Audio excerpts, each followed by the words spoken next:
Well, Pacelli and Boomer, they're grizzled and gray, talking about Star Wars from back in the day. Got a talk show called Geeky, and it's true, spinning old tales about the stuff that went through. From Atari to Trek, they know every line. Geeky, man, they're feeling just fine.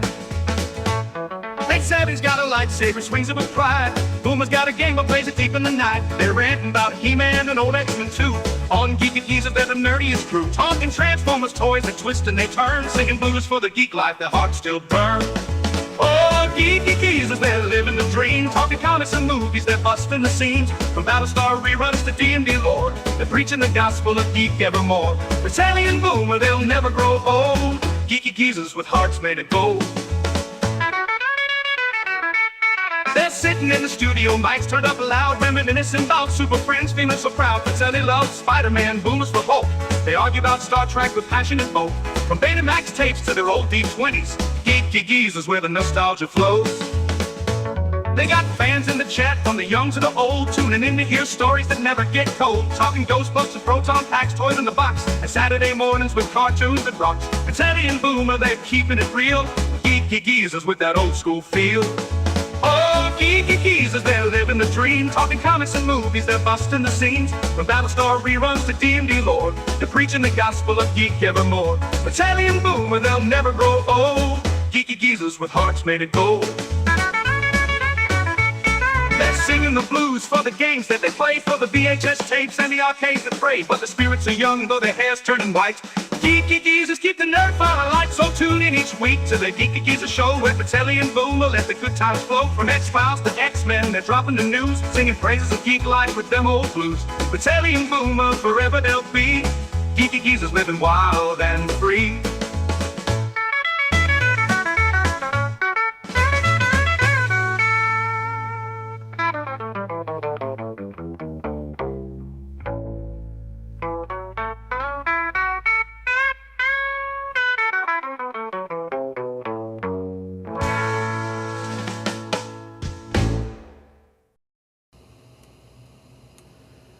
Good evening, everyone, and happy Easter. Happy Easter. Happy Easter. Do you know what I did to celebrate Easter today? What? I had, just before the stream, Netter gave me 3 Cadbury, those little mini eggs. I love those. With the hard shell on the outside. If they were filled with malt, they'd have been Robin's eggs. That's true. Yes. And I enjoyed that, and that's about it. That's about all I did for Easter today. I had the Reese's eggs. I had 2 of those earlier. I've had those in previous years, yeah. And I have a couple. Obviously. Go ahead. I have a couple of mini chocolate bunnies too. Go ahead.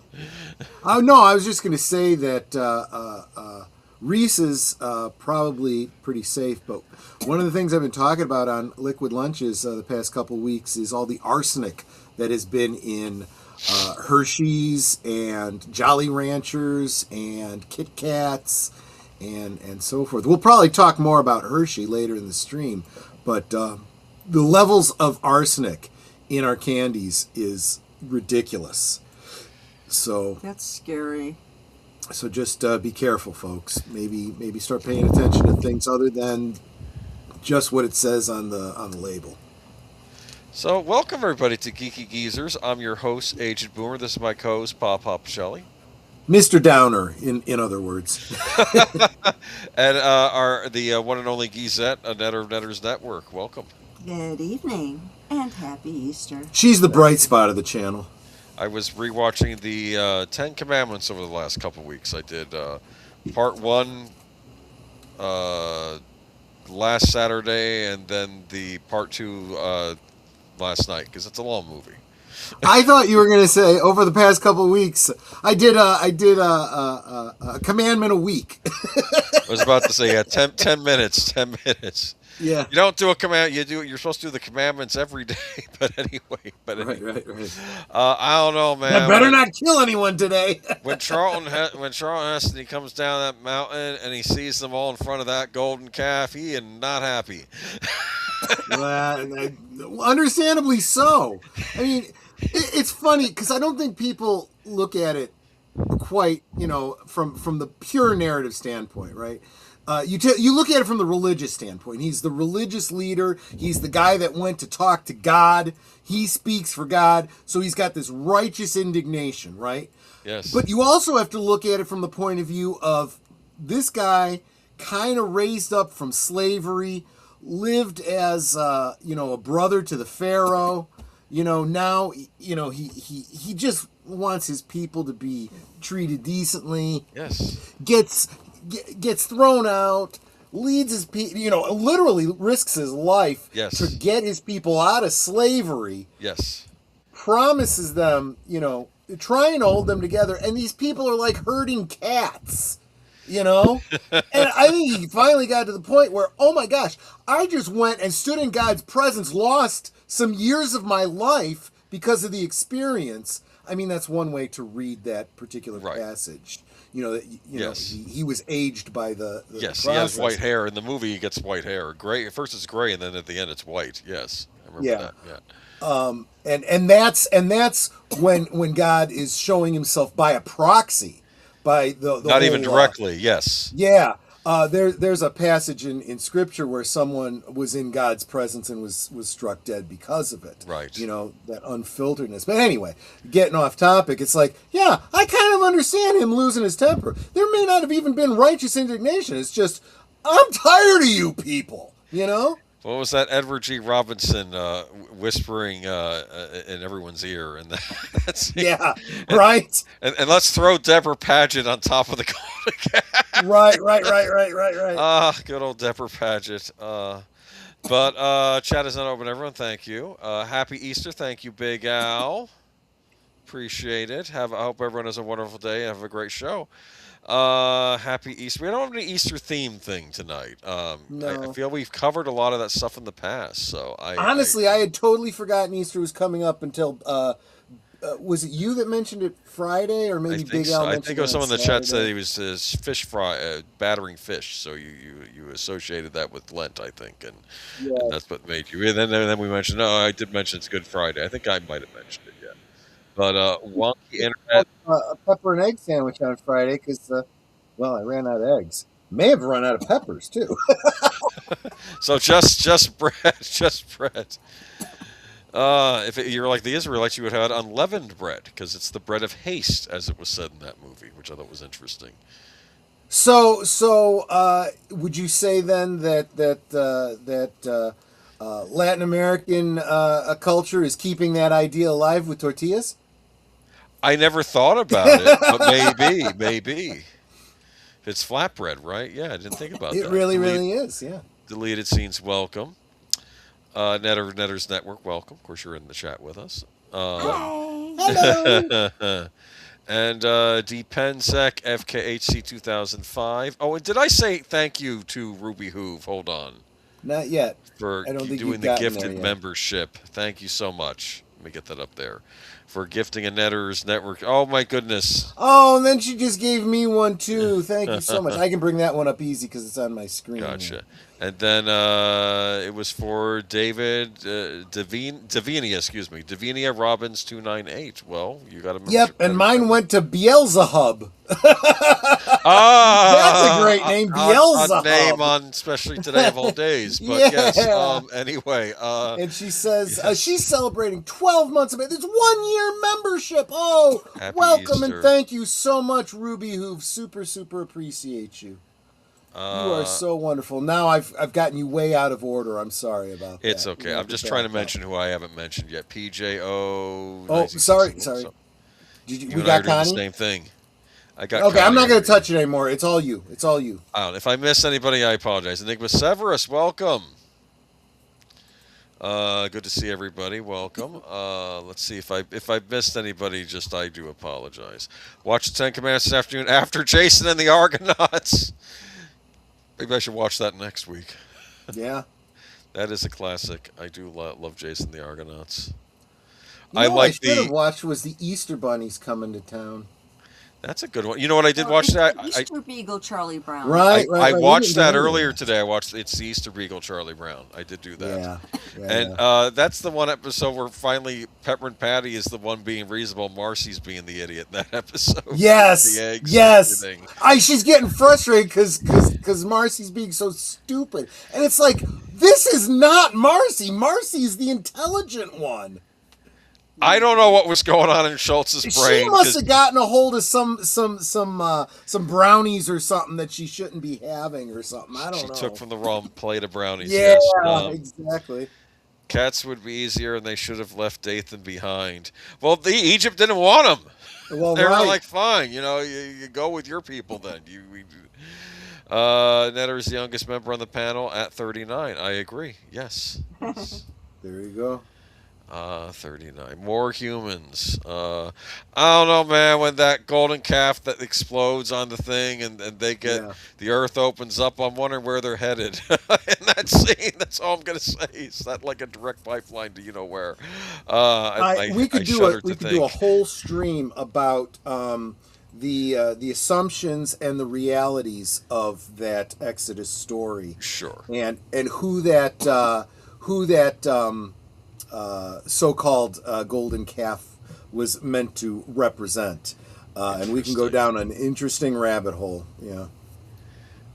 Celebrate 12 months of membership. Oh, you already said that, didn't we? Okay, but we're celebrating again. Okay. Absolutely. Watch Ben-Hur this afternoon. I did that last year. That was my Easter religious movie of the prior year. So. Yeah, I'm waiting for the sequel. Ben Him. I'm sorry. Well, it's funny because I did Quo Vadis a few years ago, and Quo Vadis I love, but dude, you guys forgot to put an intermission in that thing. Oh yeah. Usually with these epics, there's an intermission, and I guess this is before they thought of we should really start putting an intermission in these things because this is before. This was before they invented having to go pee, so I understand. So, that. but the perfect point of Quo Vadis to do the intermission. I don't know why they didn't do it. Because you have the Roman guy working for Nero, and he's learning about Christianity and stuff, and then Nero says, "Oh, I want to build Neropolis," and guess what I just did? We're going to burn Rome down, and then he goes and you see all of Rome on fire. There's your intermission point. Just cut it there, and then go with the Roman trying to rescue the poor Romans from getting burned, and then of course Nero blames it on the Christians and everything else, and it's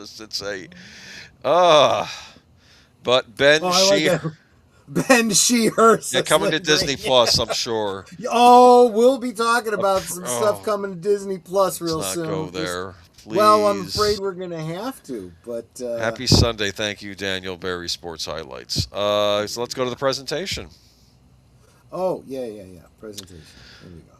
I decided to pick something light tonight, but it ties into one of our articles, and I don't know if y'all will have anything to say on the subject, but let's just dive in. Because when I think of the good old days, I also think of pinball. Oh, you're right. This does tie in. The pinball, the pinball machines of old. But I'm really thinking of the pinball machines you and I may have grown up with during the 80s and maybe the 90s. Yeah, I don't. Do they still make pinball machines? They must. Yes, they do. Okay.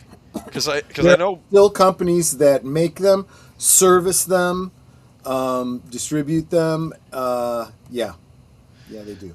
I know. I was just thinking that too. Tim, he says, "Cue Tommy, pinball wizard." Yeah, exactly. It's funny because I actually got to experience pinball games because during the 6th generation of consoles, they got to the point where they could pretty well replicate in a video game form like the actual old school pinball tables and how they would look and sound and feel like with reflective glass and the stuff on the inside. I mean, not quite 1-to-1, pretty close. There was actually a really good one that came. It was standard on one version of Windows. I mean, it was as standard as like Minesweeper and Solitaire. It was there, and in later ones you'd have to pay for it, and it wasn't as good. I hate it when the original one was really, really good, and I think you use like each one of the shift buttons. I think was your flippers, and I see. You would use the space bar to shoot the ball, and how long you held it down was how hard you pulled it out. Because I don't know if you know this, but you didn't have to pull that thing all the way back. You could pull it just a little bit, and you could try to get it to just kind of arc in. There was all kinds of things that you could do. Still remember the Microsoft pinball game? Yeah, just yeah. See, you know exactly what I'm talking about. There was I don't remember which button you'd hit where you could tilt. Or like shake to try and keep it from doing something you didn't want it to do. But of course, if you did that too much, you'd literally tilt. That was a feature built into pinball games. Early pinball games didn't have that, so you could like move the machine around and shake it to try to prevent it from doing stuff. But then they started building in stabilizers or sensors in the machines that would recognize when you were tilting, and it would you'd get an alarm that said tilt, and it would just shut down, and you would lose that ball. This happened. I mean, I'm not really trying to talk about video game pinball games in this, but I remember I played Devil's Crush and Alien Crush on the TurboGrafx 16, and the B button would allow you to tilt the machine, the fake video game machine you were playing on, right? And if you kept hitting tilt or put tilt on turbo, then suddenly the machine would get mad and say tilt, tilt, tilt, and then suddenly your ball would go right down the drain. Yep. You lose a round because you're trying to tilt the machine. That's how it was with most of the pinball machines you'd find today have that feature in it. There was about 2 or 3. In the Commons at DePaul University when I went, there was like 2 or 3 pool tables, and they weren't the big, official ones. That were the smaller ones you usually have in your rec room. Yeah, that was good. There was a jukebox. There was I've mentioned this before. There was the Teenage Mutant Ninja Turtles game, the arcade Ninja game. Gaiden, and a couple of other video games. And there was at least 2 pinball machines. One of them was, I don't remember what it was called, but it was like it was a food-based thing, and you had this character that would say, "It's lunchtime. Go and get a hot dog." And I know what you're talking about. We're going to get to that one later, but I'm not going to okay. That was I think a Williams or Bally Midway game. I think I'll just say the title now. And the reason that sticks in my mind is because I literally would play it at lunchtime, and every time I play it, it'd be like, have a hot dog. I think I'm going to go get a hot dog. Yeah. I didn't bother with I played way too much pool there, but I would complain about the fact that they weren't full-size pool tables. And then my buddy would say, "Well, you realize just down the street is the pool hall where they filmed." Yeah, where they filmed The Color of Money. Oh wow! And I'd be like, "Yeah, we should go there sometime." We never did actually get around to going there, but anyway. It's funny you're mentioning pool when the name of this pinball machine right here is 8-Ball. It absolutely is. And I can't really see the details on this, but there was always cool stuff. You had bumpers on the sides and whatnot that represented some aspect of whatever it was meaning to portray. I don't know Pinbot, but I would imagine that you're figuratively fighting robots, and so when you'd hit these different bumpers, you'd be hitting these robots. I think a robot actually raises out of the inside of the machine, and it's Pinbot. That's pretty cool. Pretty cool. I love a lot of different pinball machines. I think Williams made the best ones. They're always my favorite. But this was Pinbot. Luckily, we got, like I said, we got these console collections of pinball machines. On the PS3, you would get like a primer, then you could download the tables for a small fee. You download a set of tables or a few tables, and some of them were even themed off of movies and such. I'll get to those in a minute. But Troy, they had an app game pinball machine with a Godzilla theme. Well, that's interesting. Oh, interesting. That's cool. Gorgar. This was one that's always in there. I don't know what Gorgar is. I've heard about this one, yeah. Never actually saw it. This is another Bally Midway one. Here's another one. Taxi. So, of course, people would trying to get a taxi, Which is weird, because what am I seeing there? I'm seeing Marilyn Monroe, Dracula, Santa Claus. I don't know who that is waving down. Is that the mayor of New York? Ed Koch or something, maybe? Could be. I don't know that. Maybe yeah. that's supposed to be it. I don't know. Yeah, but that was they were funny. So they got inventive with pinball machines during the 1980s. This one I remember. Ooh. You know this one, don't you? I don't think so, but I really dig it. This I found, it was when I was visiting Disney in the early 80s. They had it in one of the Disney pavilions, like in a little arcade they had at one of the hotels. And this was Haunted House. And what was interesting about Haunted House was it had multiple levels. Like it had raised levels, like this one that you're kind of seeing at the bottom there. It's a graveyard. And like things would pop up and things, and this was like early 80s, but this was very impressive. I like this one. I don't believe this was a Williams. I think this was a Gottleby pinball machine, but this was rather neat. Moving over here, though, that's Black Knight. Again, can only do so well with the pictures, though. It's so hard to replicate the experience without actually being there. But yeah. Like you said, there was some where there were like different levels, and you would try to you would learn to use the bumpers in such a way that you could try to get it to go the way you wanted it. And if you played the game a lot, you'd get to the point where you could just always make it go exactly where you wanted it to go.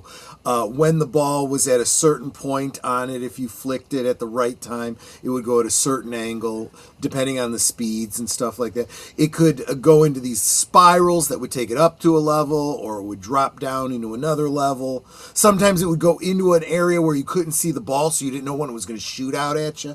Yep. Yeah. I mean, that's the thing. You think that there must be some skill to it, right? Because I think there is, but it's...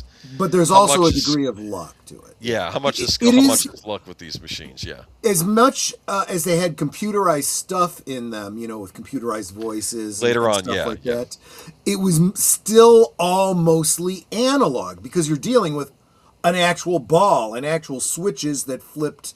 servos that would, move the pieces and whatnot. So it was all very, very mechanical, which I just found to be as interesting as some kind of like an automaton or something like that, Well, yeah. I mean, think about it. When they first came out, I think they were purely mechanical, weren't they? And it's just... Oh, absolutely they were. And all the noises were literal bells. Ding, ding, ding. Yeah.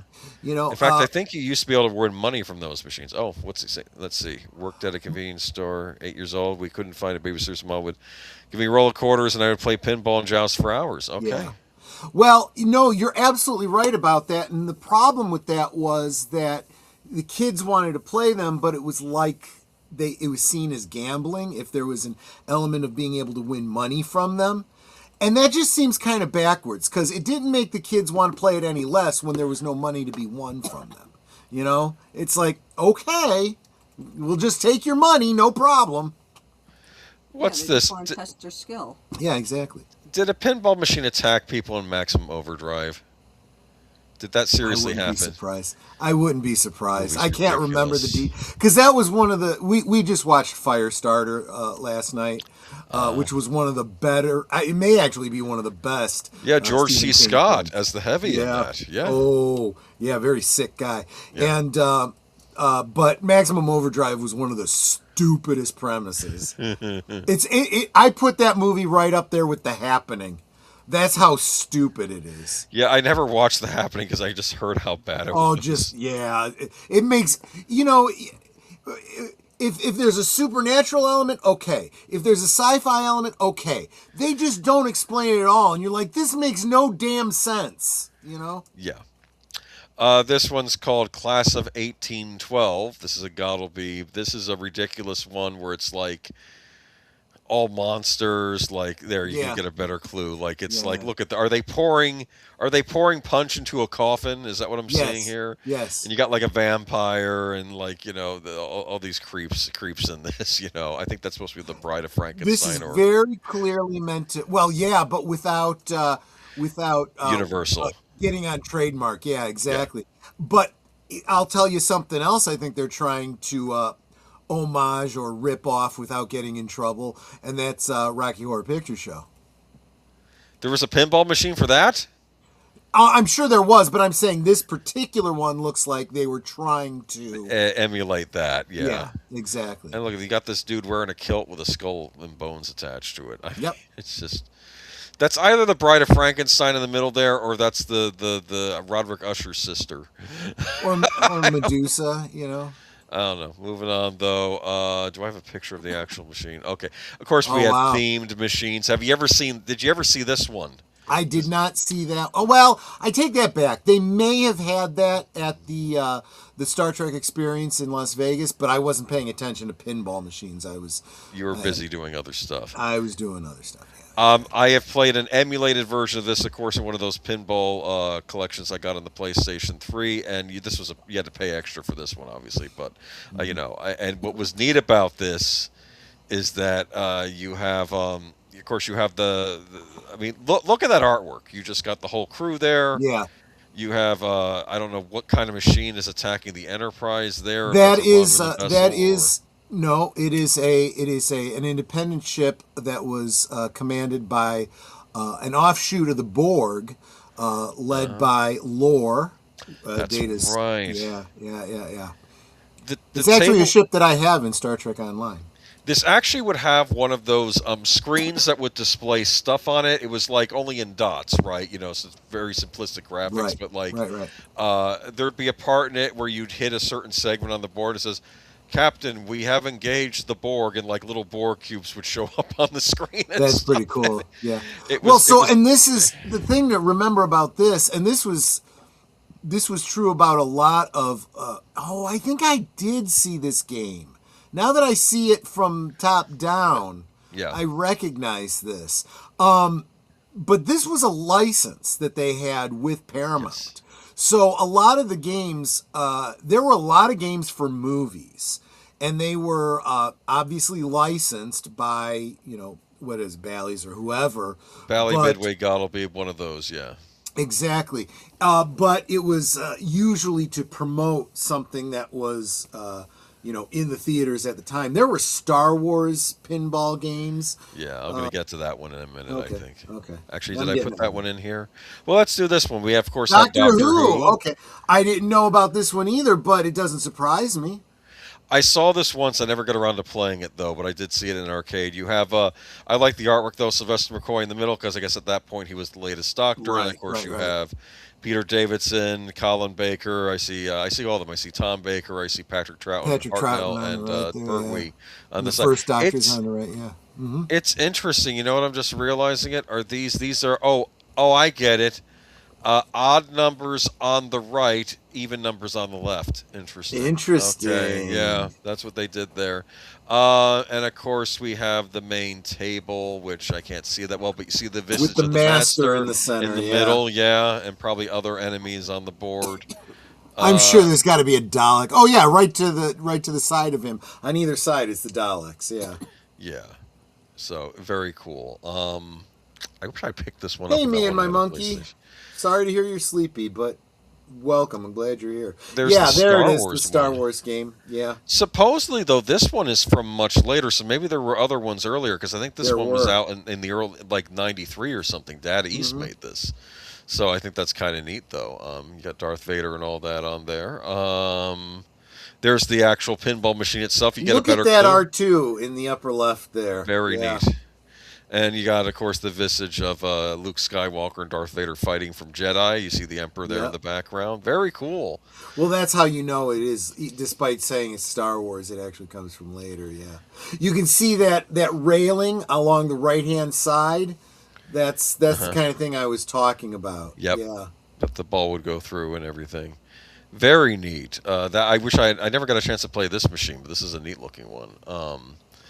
And I think we also have Dr. Jones here. Yes. Raiders of the Lost You Ark call him or Dr. Indiana Jones.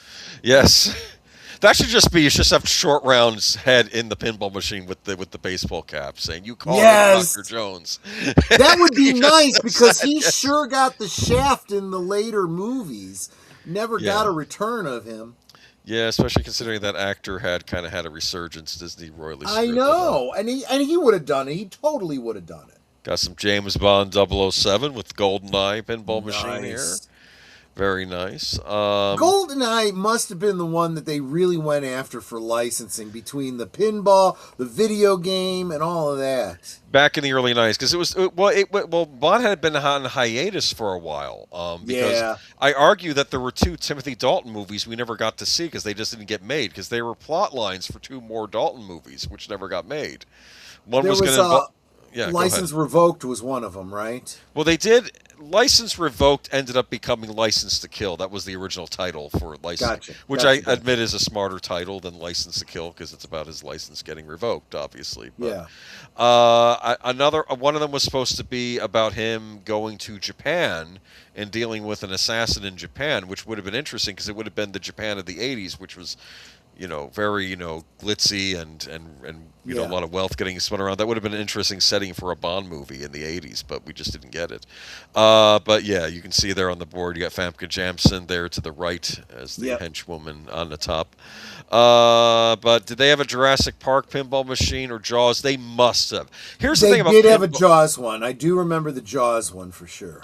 The funny thing about pinball machines, you think there's no way, and then you type it in, and then it pops up. Yeah. For instance, I said, well, I did this test with this next one. I'm like, did they make a Dirty Harry pinball machine? Of course they Boom, did. there it is. Is that Scorpio on the board there on the bottom there, just aiming at him?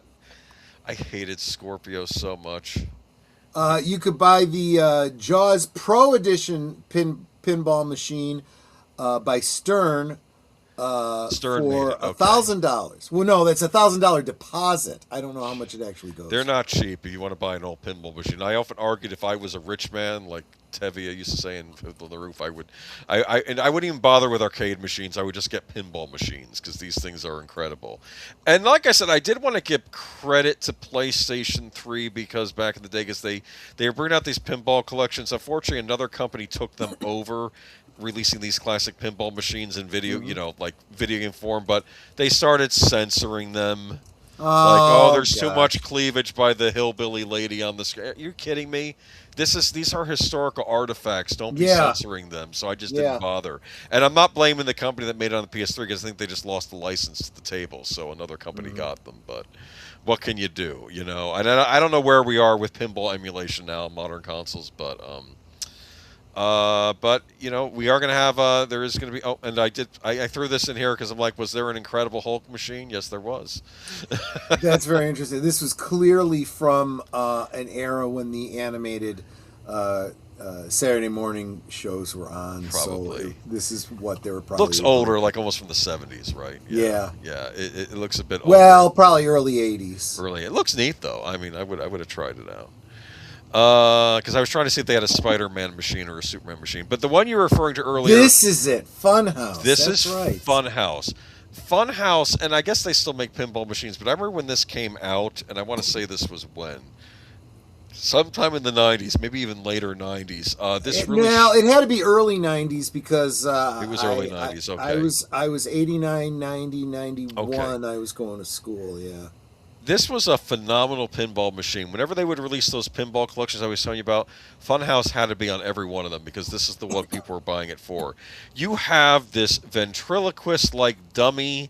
Yep. He's, of course, the host. He's in the board. You have a head of it in the board. Very creepy. Yeah, that picture in the middle is pretty much what it looks like in the actual pinball game, yes. See if I can get a picture of it. There it is. There it is, Pinball yes. machine. And he would say things, because like I said, I had these, because I got it on the Wii, I got it on the PlayStation 2, and I got it on PlayStation 3, these pinball collections, and they would always throw Funhouse in there, and he would say stuff like, have a hot dog, like he would say that. He would also say things like, he would get angry at you, actually, sometimes, like he would yell. I don't know what he was yelling about, it would freak me out. I think he didn't want to tilt this machine, because he would get mad. Yeah. But Netter, did you ever see this machine yourself? It doesn't look familiar.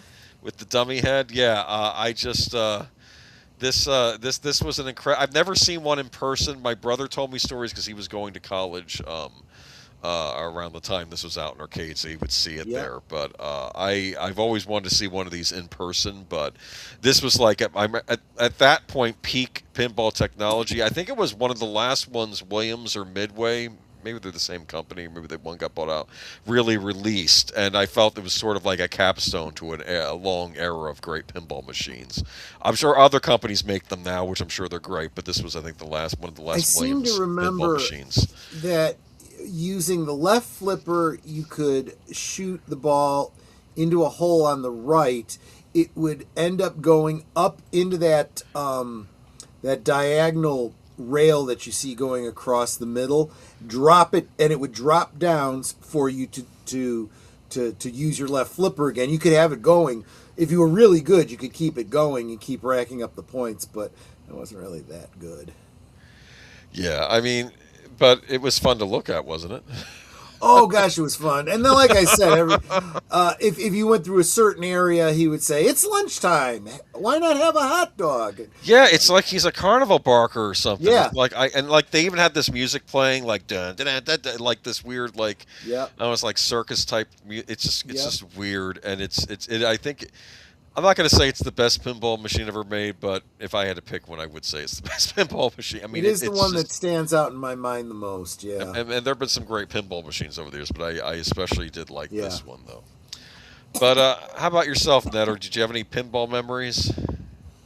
I used to play pinball when I was in like high school and stuff. Right.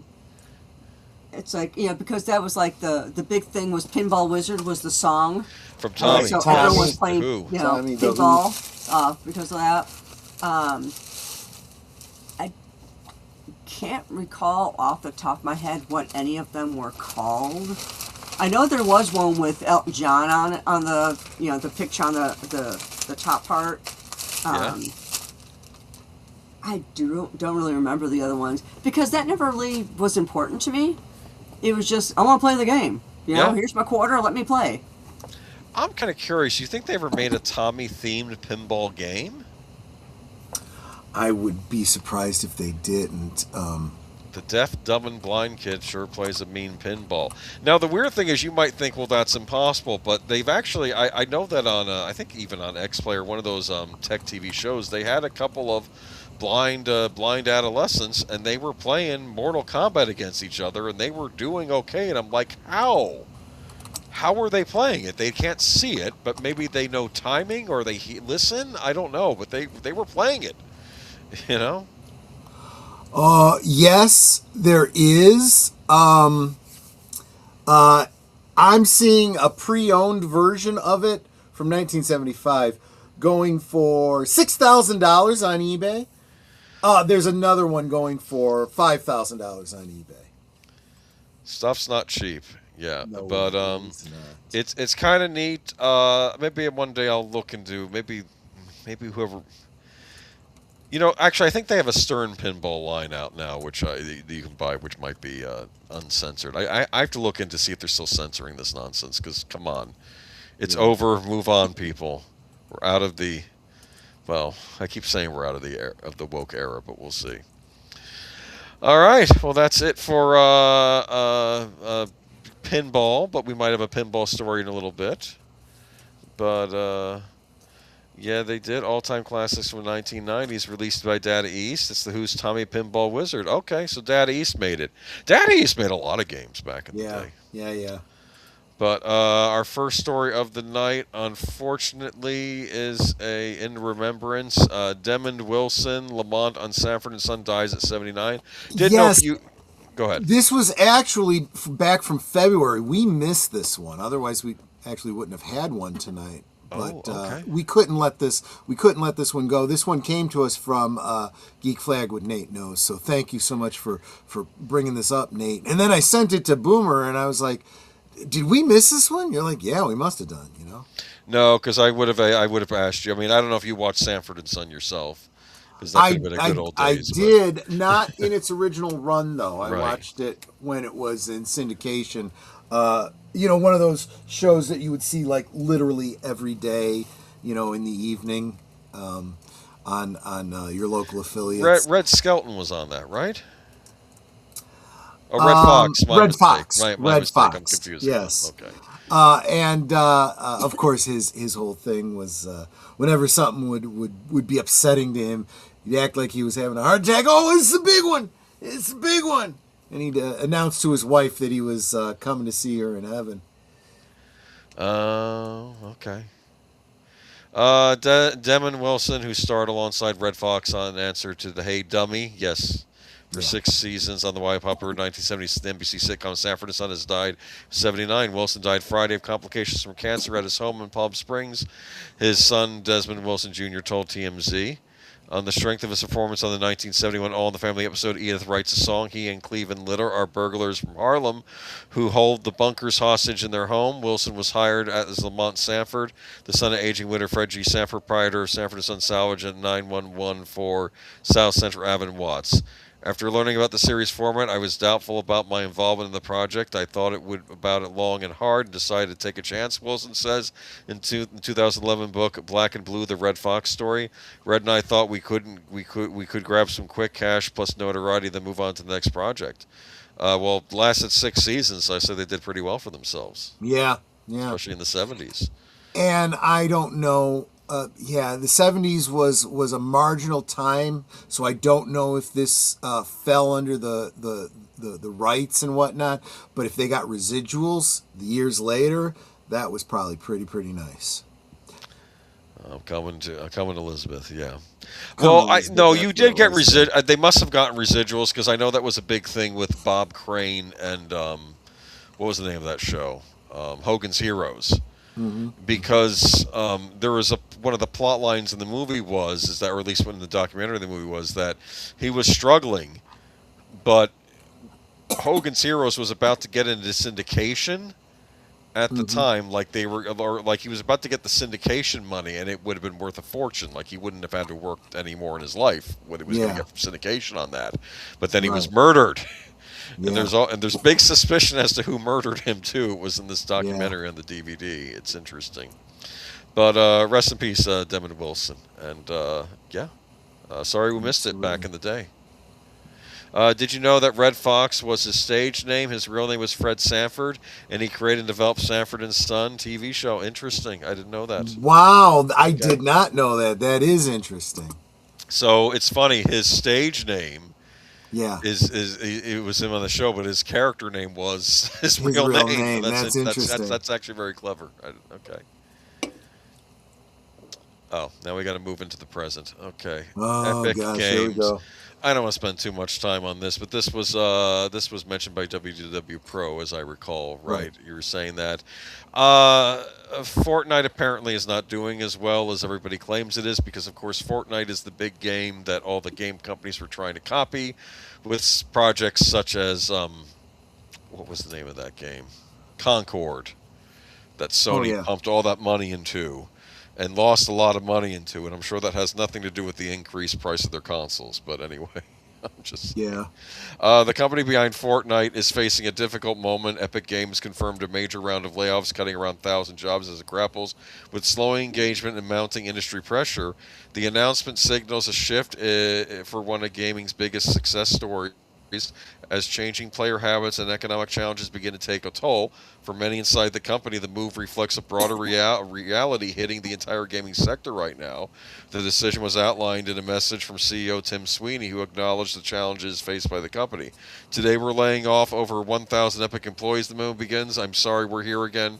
The downturn in Fortnite engagement that started in 2025 means we're spending significantly more than we're making, and we have to make major cuts to keep the company funded. You know, back in the day, games would have, there'd be a shelf life for popular series, do you understand? And then they wouldn't be popular anymore.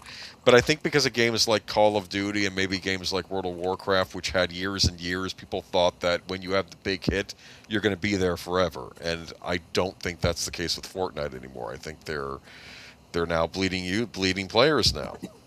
It says, what role do industry conditions play? Epic made it clear that the issue isn't just internal. The gaming sector as a whole is dealing with some slower spending, tougher economics, and increased competition. Some of the challenges we're facing are industry-wide challenges: slower growth, weaker spending, and tougher cost economics. Current consoles selling less than last generations, and games competing for time against other increasingly engaging forms of entertainment. Like what? TikTok, as the Microsoft CEO would say?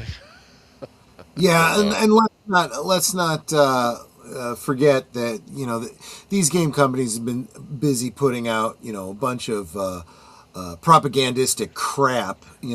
Oh, it was so bad in Fortnite. I forgot what it Yeah. was. I don't remember what. There was some forced video where they were playing a video. I don't know if it was pro BLM or if it was something else. It was along those lines in the Fortnite game. According to the FAQs, though, are the layoffs related to AI? No, the company said AI is not a factor. Well, at least they're being honest there, because I'm getting tired of people blaming everything on the AI. But something. Well, yeah, and here's the problem. When I look at, yes, I see a great deal of potential for AI. At the same time, it's not there yet, so it can't possibly be affecting. What do you call it? It can't possibly be affecting games yet. Ironically, I also feel like there's a lot of room to use AI in games that it's not being used yet. Well, maybe the next generation of games will start doing so a little bit more. But maybe for bug checking, I don't know. Heaven forbid they should actually do any quality control on games. I'm getting sick of that. Yeah, you fix it post-launch with a patch. No, what I would love to see is AI for the communication with the character. That would be great. Instead of these scripted little tree things. Like with your Fallout game where you got shot because it knew your name. I remember that. Yeah, you're mentioning that. And that would be one thing where it could actually know your name. But the other thing too is I find this has always been true in games when you interact with the NPCs. You have this very limited. It's almost like a twist-a-plot game. Like the books, the old twist-a-plots. If you want to say this, go here. If you want to say this, go there. And it's like you're not showing the option for the most obvious thing that I would like to say right now. Yeah. Okay. So, moving on to... See what I got there? Fat stacks. Yeah. As Jesse on Breaking Bad would have said. Okay. So next-gen Xbox and PS6 predicted to hit almost $1,000. I'm seeing Dr. Evil with the pinky near his mouth. The next generation of consoles could be far more expensive than their predecessors, with analysts suggesting prices may reach as high as $999 for certain models. The warning comes as rising production costs continue to put pressure on hardware pricing as a result of the AI boom and various other factors, including tariffs, which Nintendo has pushed back on. Speaking to Games Radar, Super Data co-founder and games industry analyst Juice Van Drunen predicted the PlayStation 6 and Xbox's Project Helix could launch around 50% higher than current consoles, even if the platform holders don't necessarily want to. They really don't want to raise prices on their hardware because that part is usually a heavily subsidized part of the equation, and the sale of games is the gravity point of their revenue. Yes! Wow, that's a big surprise. People buy consoles for games, and that's how the companies make their money. That's why the consoles are sometimes sold as a loss, because they make the money on the back end with the games that are printed on discs that don't cost anything to make. That's how they have to make the money now that USAID has been shut off and other revenue services that have been sponsoring them all this time are gone. Well, maybe if they didn't keep going to places like Sweet Baby Inc. to start inserting stuff in the games that nobody wants in there. I'm just saying, I predict that the next... Well, they know it now. Now they need to start acting it like they know it. I predict that the next generation of console hardware will start at 50% higher price point than the current one did. Okay, PlayStation 5 launched at $499 in 2020, a 50% increase with the PlayStation 6 at $750 for a basic model. This is insane. $999. This is no one's going to spend that money. Do you think people are going to spend that money? I don't think they are. Nope, they'll just get it on PC. Well, it's funny. Another story this week was Sony has now removed all their games from from Steam or from PC, which I thought was funny because I'm like, why were they on there to begin with? They were doing that for a while. They were putting their games, like if you wanted to buy the latest Spider-Man game, I think it was on PC, but now those have been removed because they say we need those as PlayStation exclusives. But y'all had already done it, I don't know. Yeah, and I just feel like good luck to you because I am not going to go out and spend another $1,000 on another thing to play that game when, you know what, there's a lot of stuff on Steam that I could be playing. I could just upgrade my current PC, which will help me when I'm streaming, which will help me when I'm broadcasting, which will help me watch movies, DVDs, Blu-rays, and you know what, all my Steam games. So Gotcha. But The goat one. yes, so I can play a Goat Simulator. Don't have the money to burn, and PCs are under attack to be eliminated for the app server Pure World. I don't know what that is. Do you know what that is, Boomer? what is this one? Don't have the money to burn, and PCs are under attack to be eliminated for the app server Pure World. Oh, maybe he's worried that like consoles, maybe you'll get things like Chromebooks in the future, where everything's online. I don't know. I don't know if we're there yet, but yeah, maybe they will at some point. Push And welcome that. Jesse Guajardo excuse me, Jesse Green. I'm sorry. Oh, welcome okay. Jesse Green.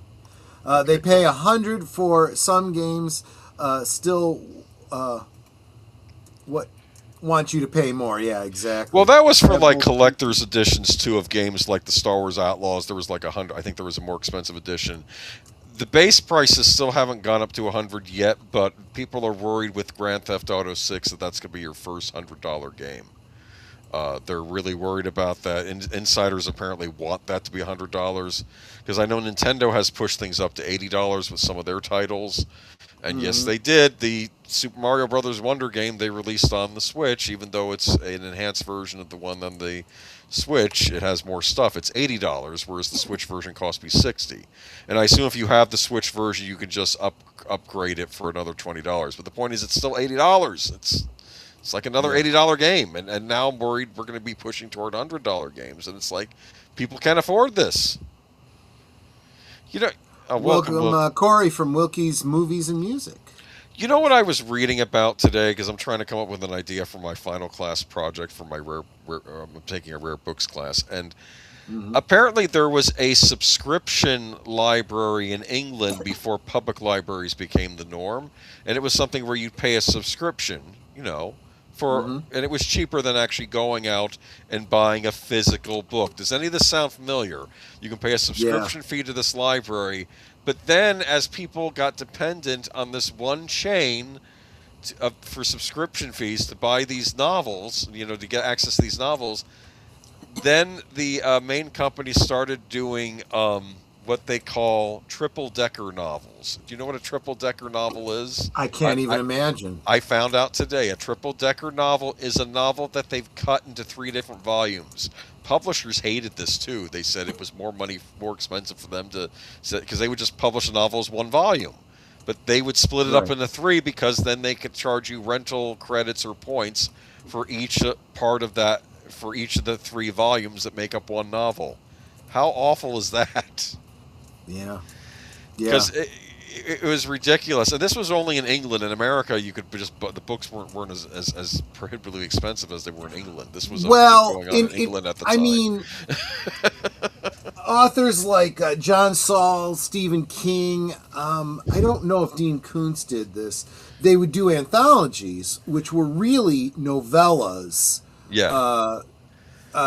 Published over time that were all part of one book that eventually, after all of them were published, they would then reprint, the collection of them. And to be fair, Dickens did that too with his serialized novels, I think, in newspapers or something. Yeah, he did that too, because I don't think he liked this system either. But this struck me as nickel and diming, or what's the British phrase for that? Halfpenny or shilling, and something your customer, but yeah. But So it depends on how it's being done and why. If you have a full novel and you go, hey, let's break this up into 3 and sell it, in 3 different parts, so they have to pay us 3 times. Yeah, that's kind of That's what was going on. But if it's more like, well, I've gotten this much of it done, let me publish this and get it out while I'm working on the next part. Oh yeah, I understand what you're saying. Kind of what comic books are. No, that's fine, but that's not what was going on here. They basically told the publishers, we want this novel you're bringing out, we want it in 3 parts for our lending library. Right. That's what they said. It was already done, and the publishers didn't like doing this either, so I thought that was interesting. But I remember those triple novels because my 3rd grade teacher showed us these books. Oh, that's interesting. But sorry guys, I have to bail. I spent all day working on my new novel. Okay, well, have a good weekend, dude. Rest up. And I remember those triple-decker novels because my 3rd grade teacher who showed us these books. Oh, that's interesting. She must have had some of them. Yeah. I wonder if they're rare at this point. But you know what I'm thinking? I only have the first 2 parts of Huckleberry Finn. How does it end? It's like, right. Sorry, we're all out of the 3rd part. They didn't get returned. They're not going to be returned for another couple months. Sorry. It's like, come on. Exactly. Okay. GameStop. I made a joke when you sent this article because I saw the card. It's like, GameStop trying to help players offset PS5 hike with enhanced trading credits. Yeah. Give us your card. We'll give you half off of PlayStation 5 or something. It's getting to that point. Yeah. It was a joke because I'm like, not even... yeah. All right, let's see what they're actually saying. Maybe they're giving us a deal. I remember I traded 3 games into GameStop to get Legend of Zelda Ocarina of Time when it came out. Because I had a lot of crappy games on the Nintendo 64 that I didn't like, so I'm like, let me get rid of 3 of them. One of them was Automobile Lamborghini. Okay. That was the title of the game, and I was like, oh, this is really cool. I get to drive all these cars I could never afford from Italy, from Europe, right? And there was a racing game, but I didn't like it. It was boring. Okay. Wait a minute. Oh, there it is. Sorry, I went too far. Okay, GameStop has introduced a short-term trade incentive aimed at helping some customers offset the impact of a recent price increase for PlayStation 5 consoles. The retailers offer amplified trade-in values for qualifying hardware ahead of the new pricing taking effect in early April. Sony Interactive Entertainment announced global and increased suggested price. Yeah, I know, we did that last week. What's the promotion? The GameStop's promotion, publicized on its official social media channels, increases the trade-in value of certain hardware models when customers trade in a working console and complete a purchase of a new hardware in a single transaction. Additional credit levels vary by console and condition, with the highest incremental values offered toward a PlayStation 5 Pro purchase. Customers must present functioning devices, including necessary cables and controllers, to qualify for the elevated trade-in amounts. Under the fine print, however, there is some fine print to be aware of. The offer is limited in duration and, according to GameStop, runs through April 4th, 2026. Well, too late for you. Yeah. This gives buyers only 3 days to take advantage of the offer once the price decreases. GameStop also requires participants be enrolled in its Power Up Rewards Pro. GameStop also requires participants be enrolled in its Power Up Rewards Pro loyalty program to receive maximum credit value. Membership program carries an annual fee of $25, and trade-in payouts are issued as in-store credit rather than cash. This is. We're living in Dickensian England right now. What is this? I don't. This is. Nothing changes. Human beings are always the same. That's what drives me crazy. This is like, how can we rip people off? I hate GameStop. I don't like going in there. GameStop's approach follows similar initiatives the company implemented August 25 when Sony raised its PlayStation 5 prices by around $50 in the United States. Okay. But what are they offering you for trade-in? If I bring in a PlayStation 4, do I get an extra $20 off a PlayStation 5? They're not saying. No. And it looks like the offer's over anyway. And my suspicion is that you have your heart set on doing this, and then you go in after April 4th. They're saying, sorry, that deal's over, but we can still, knock off some money. So, and I think you're already there with your console you're going to sell. Are you going to go back home with it, or are you just going to take the loss and try and get your PlayStation 5? Yeah, probably. They were the Sherlock Holmes novels. Okay, yeah. Oh well, yeah, keep in mind they weren't originally they were originally released in Strand magazine, so that would be like if you had a series in, I don't know, heavy metal or I don't know what the others equivalents would be today. Okay, sorry. But What? Oh yeah. So it was like that. Yeah, like in the Strand magazine, you said. yeah, yeah, exactly. Sounds like GameStop is taking up membership models like Costco. Kinda, yeah. I've never been to Costco. Have you? I have, yeah. Are there? It's great if you have a really big family and you want to buy in bulk. It's kind of pointless if you're like, just a couple like Netter and I. So it's a big box store, right? Oh yeah, that would I be used a big box store. Yeah. I used to love going. I think we have Sam's Club. I've been to those, and there were places up. I used to love going it's to like those that, places yeah. because they had stuff you couldn't get anywhere else. Yeah. Like they had the stir fry meal you get in the frozen section that actually wasn't too bad. But like I don't know, but it's about buying in bulk. Like you buy all the cereal. It's great if you have like a big family or if you're on the farm or Right. something, right? But Well, and you mentioned the exclusives. Sometimes the exclusives they kind of get you with those. I can't remember now if it was Costco or Sam's Club, but back in the mid '90s when Hasbro was doing the Power of the Force figures, they would do collections of figures. You get like 4 figures, in a set. And I would pick these up, but what you were really getting was 4 figures that you could easily get separately, and they were just packaged together with this cardboard outer box that was exclusive to Sam's Club, and there was no additional value there for those.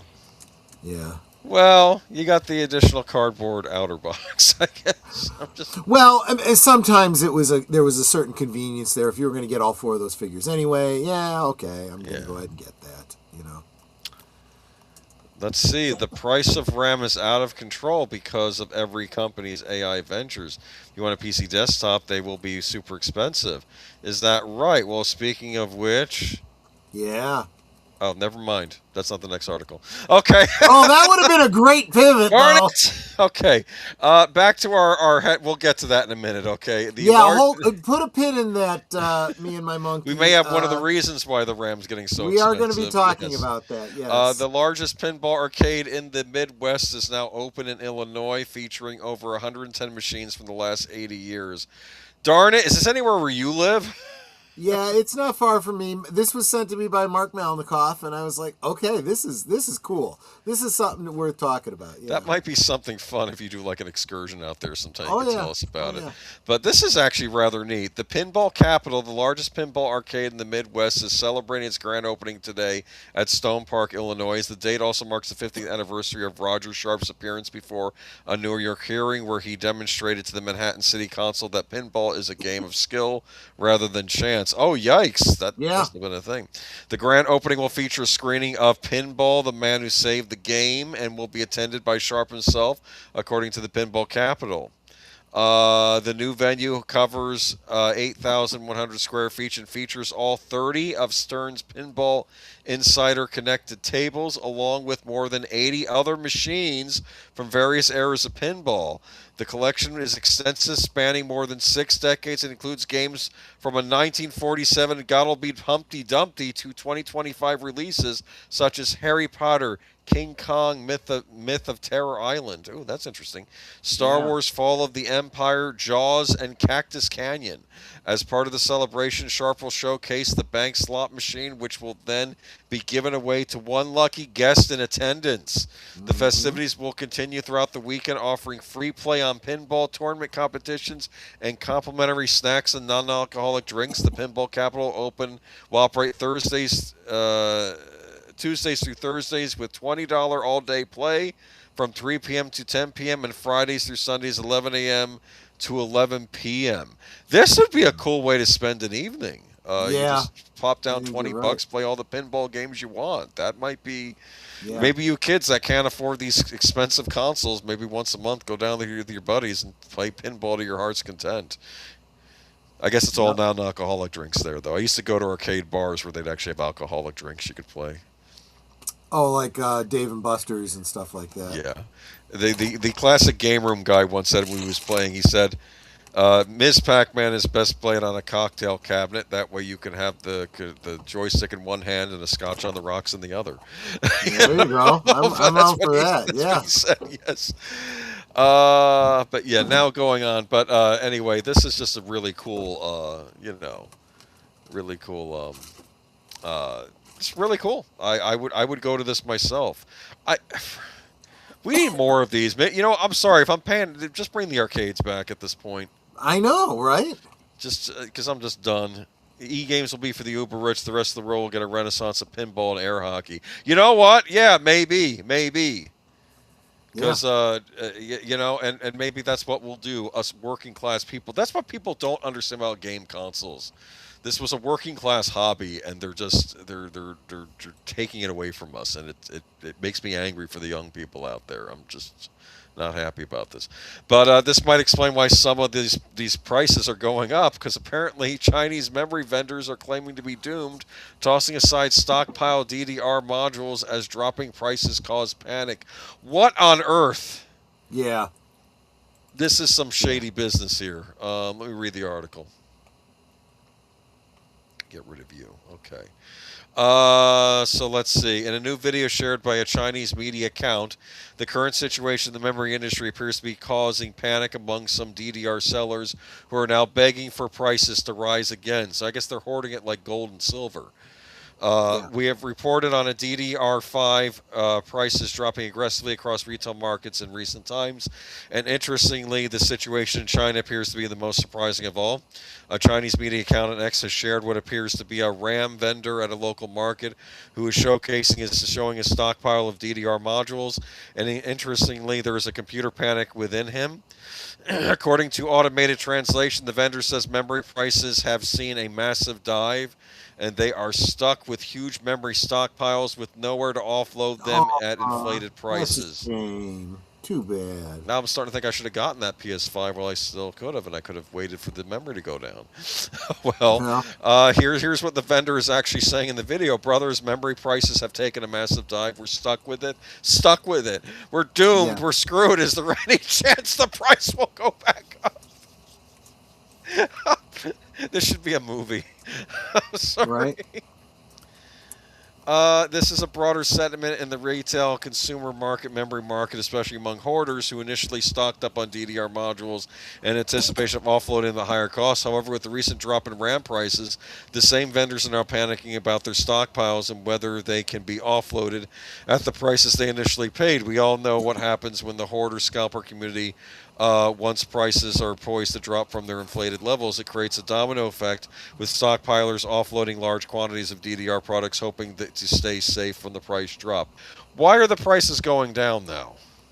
Well, because if you're stockpiling, eventually the production is going to catch up to the demand, and when it does, it starts to drive prices down again. It's just like playing the stock market. You got to know when to get in and when to get out. They got in while it was high, and they thought it would keep going higher. Yeah, and they made a bad call. And congratulations, now you're stuck with it. And nobody cares because this is what happens.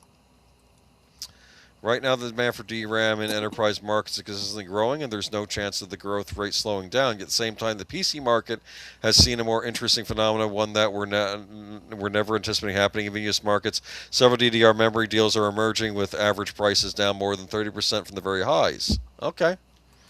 Well, there you are, Jesse Gardo. If you got yourself a PS5, you might actually be able to get yourself some memory for it at a more reasonable price. But and I did want to show a picture from Grums you had sent me from his Twitter account. I have that here. Yeah. This is from the actual Chinese video with all the stockpile. Look at that. Yeah, yeah. When you hear that something is scarce, always press X to doubt. Yeah. Let's see. OpenAI was planning on buying 40% of this year's RAM, but they had to make cutbacks because they aren't making money. So I'm hearing RAM is dropping now. Oh, for the love of Mike. Yep. I shouldn't cuss on stream, should I? Because I'm a little angry about that now. Well, I can still get the digital model. I'm not doing it. No, I have enough. I have enough. What I want for nothing, right? Okay, all right. well, you'll have nothing and you'll be happy. So You know what? I'll take up fishing. Of course, then the government will tell me I can't do that. I was just probably. gonna say you need a license. Yes, and it's going up, man, threefold. And they're gonna tell you can't do that anymore, and you can't do anything on your own land, and And I'll buy some old D&D modules to play some D&D, and then the Pinkertons will show up at my house to beat me up. Right, exactly. Just okay. AI fake shortages for speculation AI fake shortages for speculators to exploit. Well, yeah, I think they're doomed, and frankly, you reap what you know what. Just you're gonna have to sell at a loss. Yeah. Jonathan Majors fell through window on Daily Wire action flick. Wow. Okay. Yeah, there's a lot more to this, and you know what? I'm going to. Well, if you're following on my channel, I've got it linked down below. But I'm going to go ahead and drop an article that just went up about 2 hours ago from. And this I'm putting this up on all the channels from Midnight's Edge. That does a little bit of a deep dive into it. Yeah, so maybe you'll have more details as I read, but according to this, just over a week after several crew members walked off the South Carolina set of Jonathan Majors' upcoming entitled action film from the Daily Wire and Dallas Sun-Ears Bonfire Legend, more details about the safety concerns that led to the strike have emerged. As we previously reported, IATSE called a strike against the production on March 26 over a series of labor issues. We understand that initially the union attempted to sign a contract with the production in order to secure payment into the union's health and pension funds. However, things got more serious as the safety concerns grew over the past 5 weeks of production. Producers have not denied any of the below allegations, but when reached by deadline for comment, they said they don't negotiate with communists. Freaking genius. Just brilliant. Why don't you just shoot yourself in the other foot now? Yeah, okay. Yeah, that sounded like maybe discretion's... Wait a minute. Ben Shapiro's audience is absolutely cratered in the wake of the Iran situation as he pours out Netanyahu-approved war hawk propaganda. Yes, that is exactly who Beanie Boy is. I'm sorry. I am a huge supporter of the Israelites, but not of the current Israel. Okay? Let me be very clear. As a Christian, I care a great deal about the chosen people. But Netanyahu is a Yahoo. And this equating him with supporting the Jews is ridiculous. And the Jews don't want to be bombed. They don't want endless war. They don't want what Netanyahu's doing. And honestly, the Americans even less. We don't need to be involved in somebody else's war. Well, it's interesting because Matt Walsh is not a fan of the situation either, so I guess he's on opposite ends with Shapiro on this. But he better keep quiet because if he speaks up, he spoke out against on his thing. I heard because he's going to be dropped the way what's her name? Candace. Oh no, Candace is another. That's a whole other ball of can of worms. psycho. Okay. It's his cousin. What's the one her that name? was going to play? The one that was going. Well, looks like his cousin. Yeah, the one that was going to play Snow White. This is the problem with this whole company.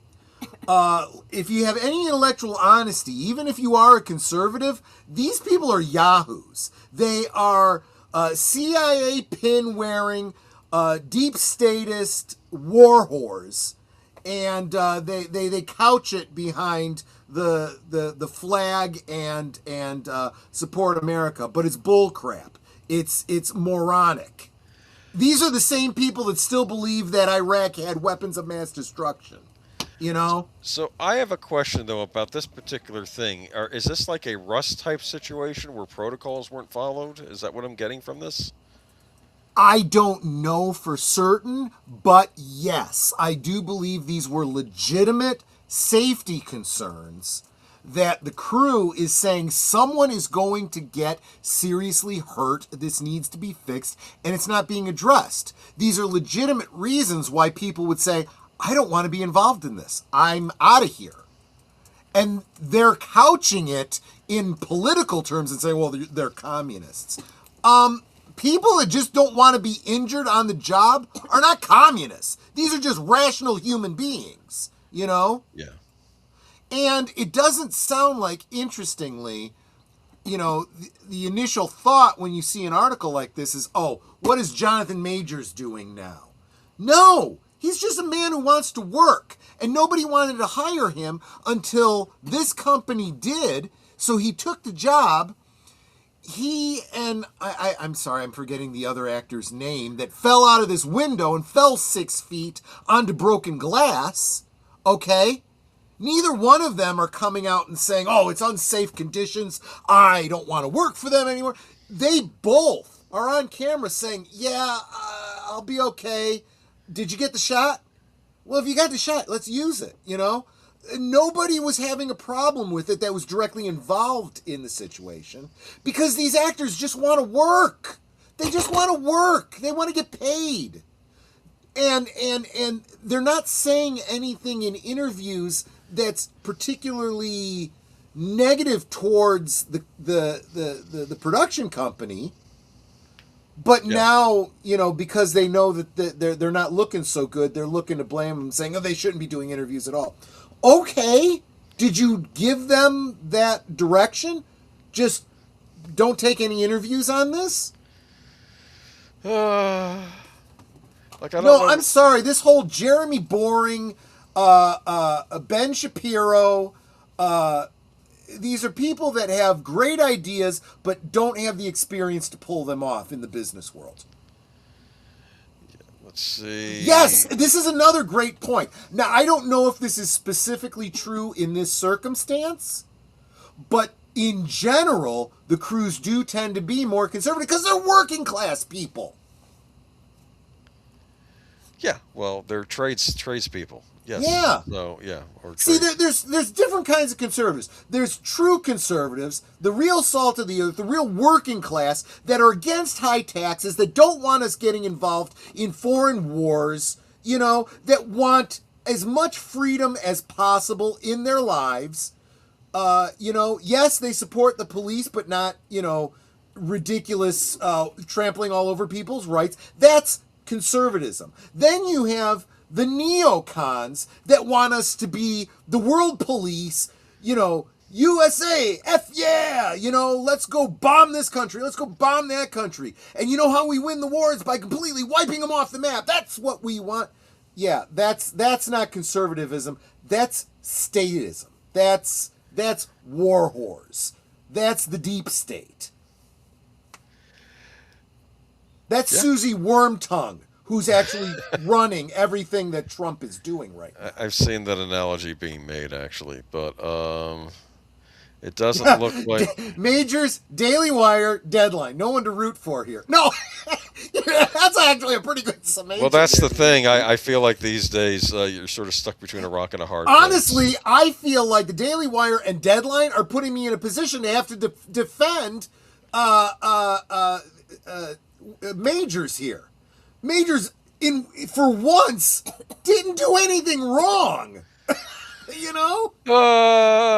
I've seen a clip of the ass that doesn't look serious on its face, but shouldn't have happened. Okay, well, at least no one was serious. Yeah, when you check out the Midnight's Edge video, because he gets real in depth into what happened, and it had to do with a replaced pane of glass that was supposed to be, you know, I don't remember what the kind of glass is that you're supposed to break when you jump through it. And it was for a future scene.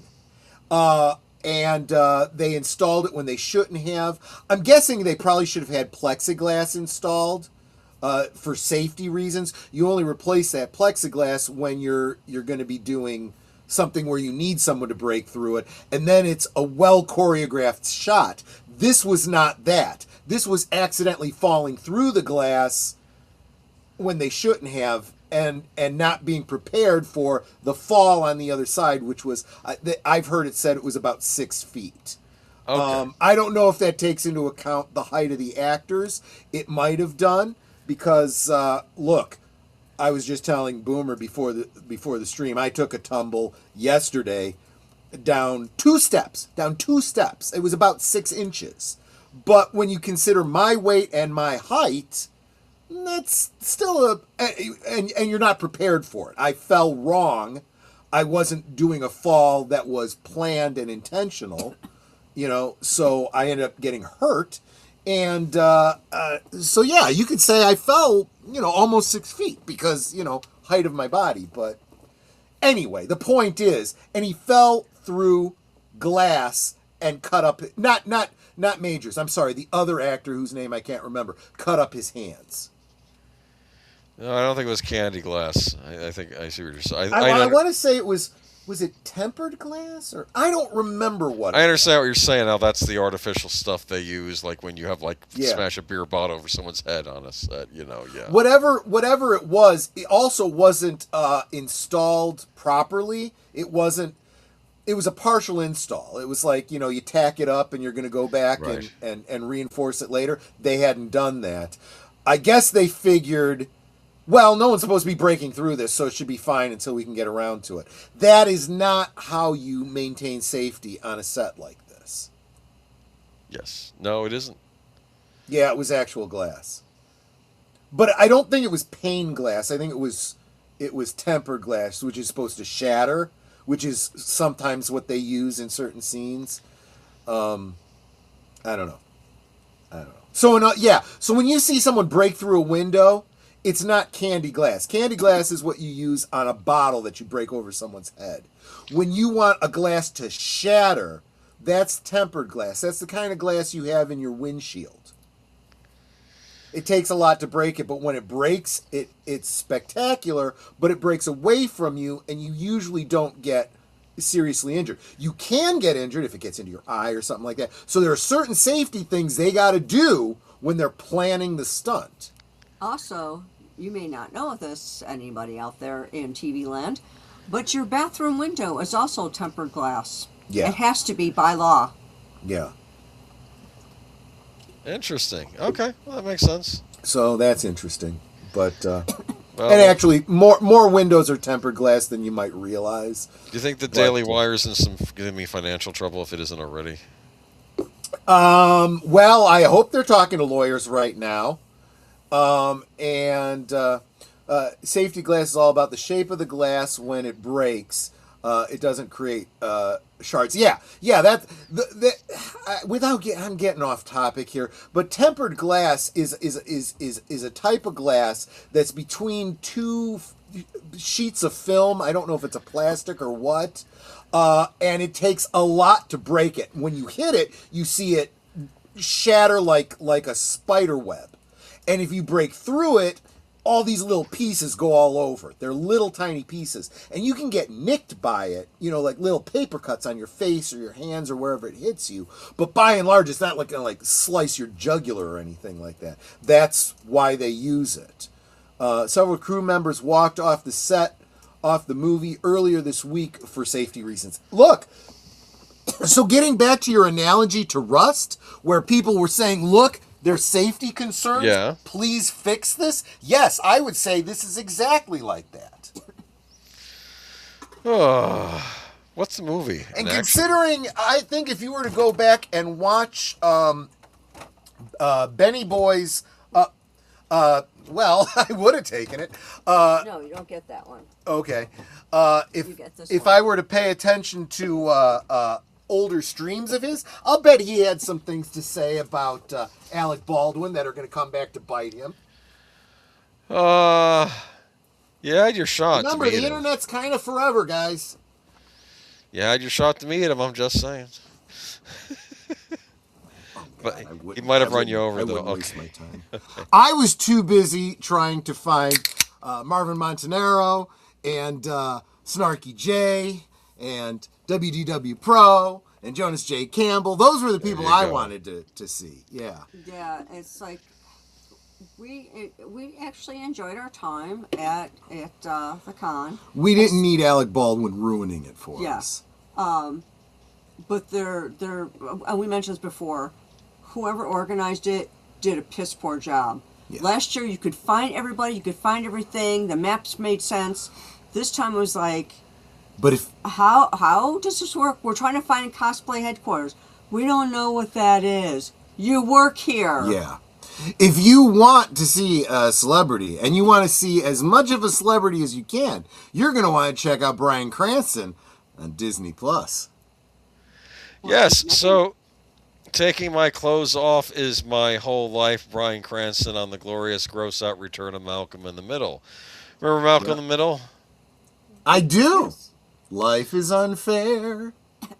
Yeah, I guess that was the theme song, and I remember the wonderful episode where Bryan Cranston's he got the armoire that he found on the side of a house somewhere.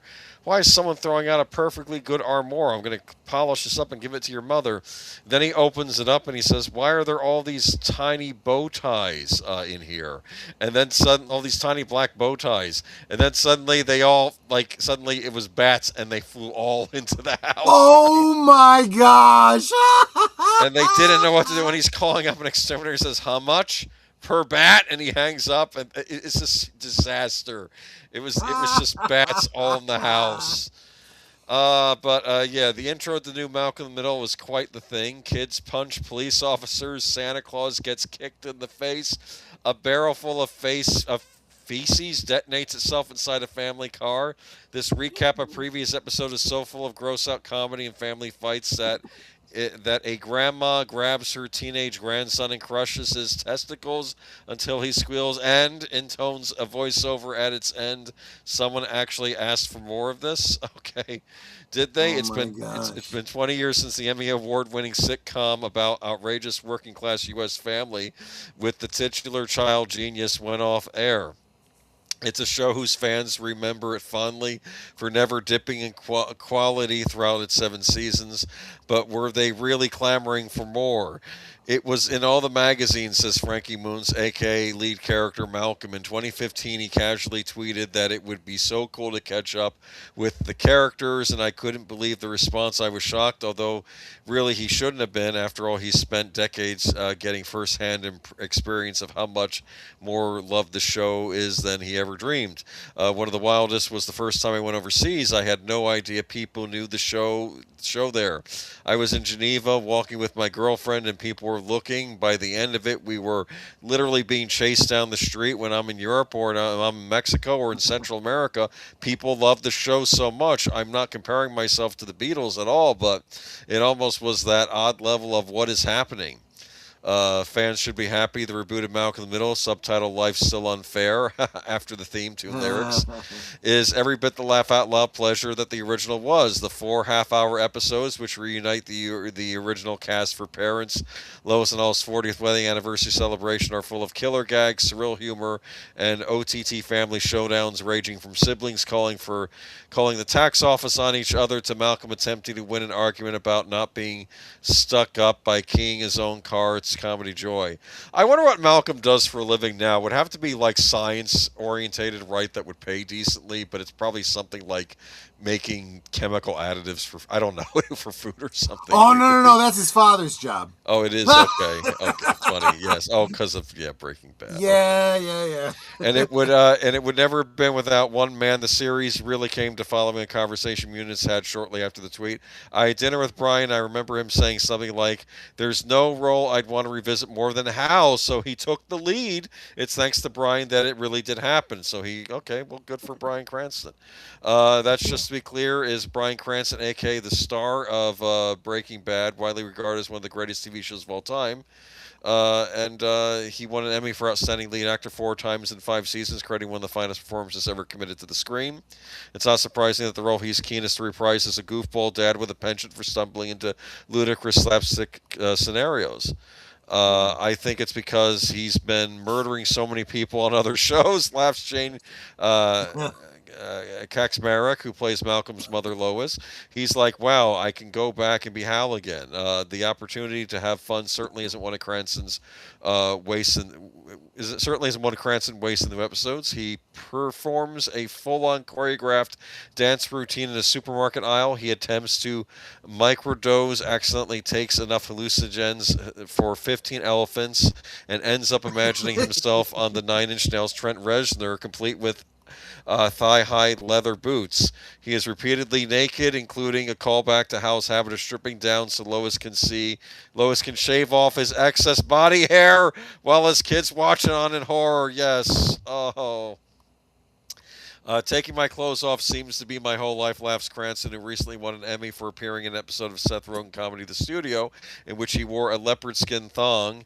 I thought a nudity clause meant that it was circumspect as to whether someone was going to be naked.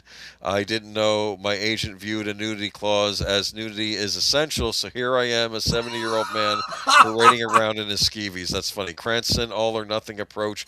Won't exactly shock fans. The original Malcolm in the middle.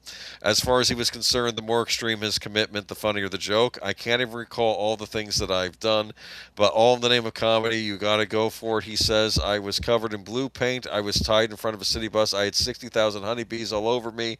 I got stung in my crotch. In one episode, I had to drink a concoction of raw meat and eggs. So there you go. So that's the new Malcolm Middle. This actually sounds like I feel like I'm living in Bizarro World. It sounds like a Disney Plus show I'd want to watch. Yeah, yes. Is it on Hulu? I have access to that. Maybe I'll check it out on that. But yeah, we're living in Bizarro World this week too. Anything left to say on this though? No, not at all. Because what was my big complaint about Netflix buying Warner Brothers? Netflix doesn't believe in physical media. Yet here is another hot Netflix property that is now getting physical media, and that's K-pop Demon Hunters coming to DVD, Blu-ray, and 4K. I wonder how much of that has to do with the production company saying this needs to happen. Well, here's what I want to say, and maybe I'm cutting Netflix too much slack here, but here's all you have to do, Netflix. I understand that you yourself are not interested in releasing physical media, but there are probably plenty of companies out there that would love to release it for you. Okay, so just give them the opportunity. You'll make money off of it. You'll make a profit, and everyone's happy. Okay. And you know who it is releasing? It's Criterion is releasing this, the Criterion Collection. So another You've boutique talked label. about them many times, yeah. Yeah, another boutique label like Arrow, and it's getting a release by them. Because Arrow, of course, is doing the Stranger Things set. But K-pop Demon Hunters has huge success on Netflix, and it's a film really loved well. But it is getting a Criterion set. So there you go. So. And it's coming out on regular DVD, Blu-ray, or 4K, so you can pick your preferred format. So you have all three of them. Okay, well, that's it. Okay, I just thought I'd bring an update. I thought that was interesting. Amazon's live-action Masters of the Universe trailer reveals Jared Leto as Skeletor. Yeah. I don't know if you got a chance to watch this trailer or not, but they're doing a Masters of the Universe live-action movie. Yes, I did. I've seen parts of it. Some of it looks really, really good. I've got some issues, but this is another one of those ones that could be really, really good, or it could be really, really bad. I doubt it's going to be anywhere in the middle. I noticed Midnight's Edge is mixed because they're pointing out the things they loved and the things that they have reservations about. Yeah. I'll say this though: this looks a lot more like He-Man than that horrible Netflix cartoon. Oh, that's for sure. Kevin Smith yeah. one. I mean, it looks like all the players are there. He's saying, "I have the power." You know, I think they were complaining about the part that he's on Earth for part of the movie, right? Yeah. And the Midnight's Edge people got angry. They said that kind of dates the movie now. You know. The other Whereas thing if they is, just go ahead. The other thing is, I've heard mixed things about the voice of Skeletor being Jared Leto. Jared Leto. Yeah. Honestly, what did you want? You want Oppenheimer doing?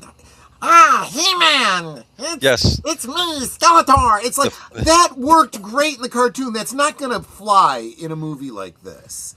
I'm sorry, honestly, Go back to the original movie with Dolph Lundgren.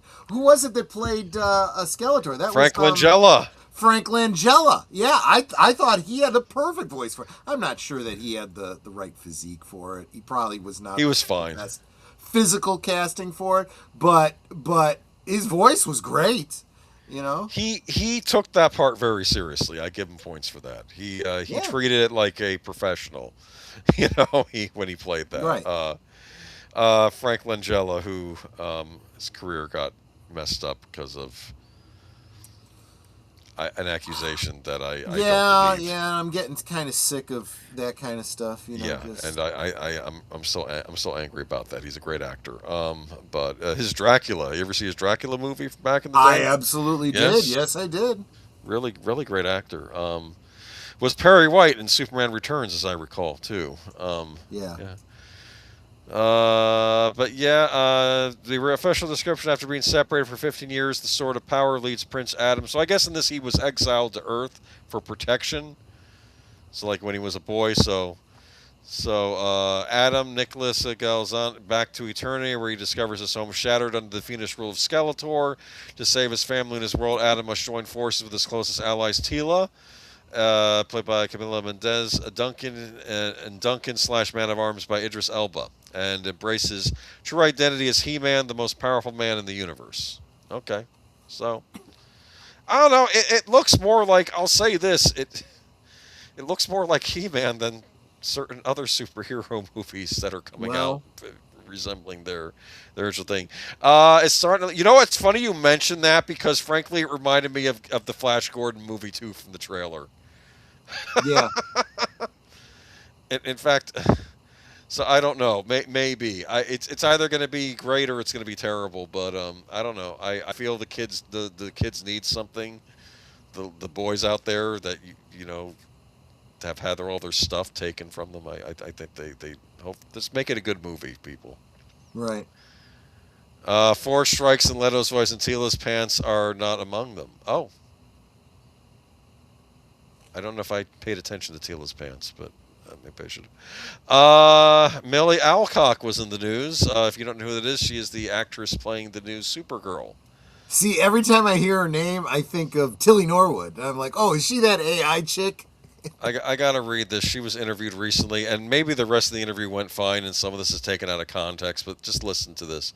Yeah. As Millie Alcock gets her solo DCU debut, the Supergirl star is flying solo with her portrayal of Kara Zor-El. The actress recently explained why she didn't seek advice from peers who previously portrayed the Girl of Steel, including Supergirl from 2015 to 2021 star Melissa Benoist and the Flash actress Sasha Calle. Oh, I see, the television actress. Okay, for Supergirl.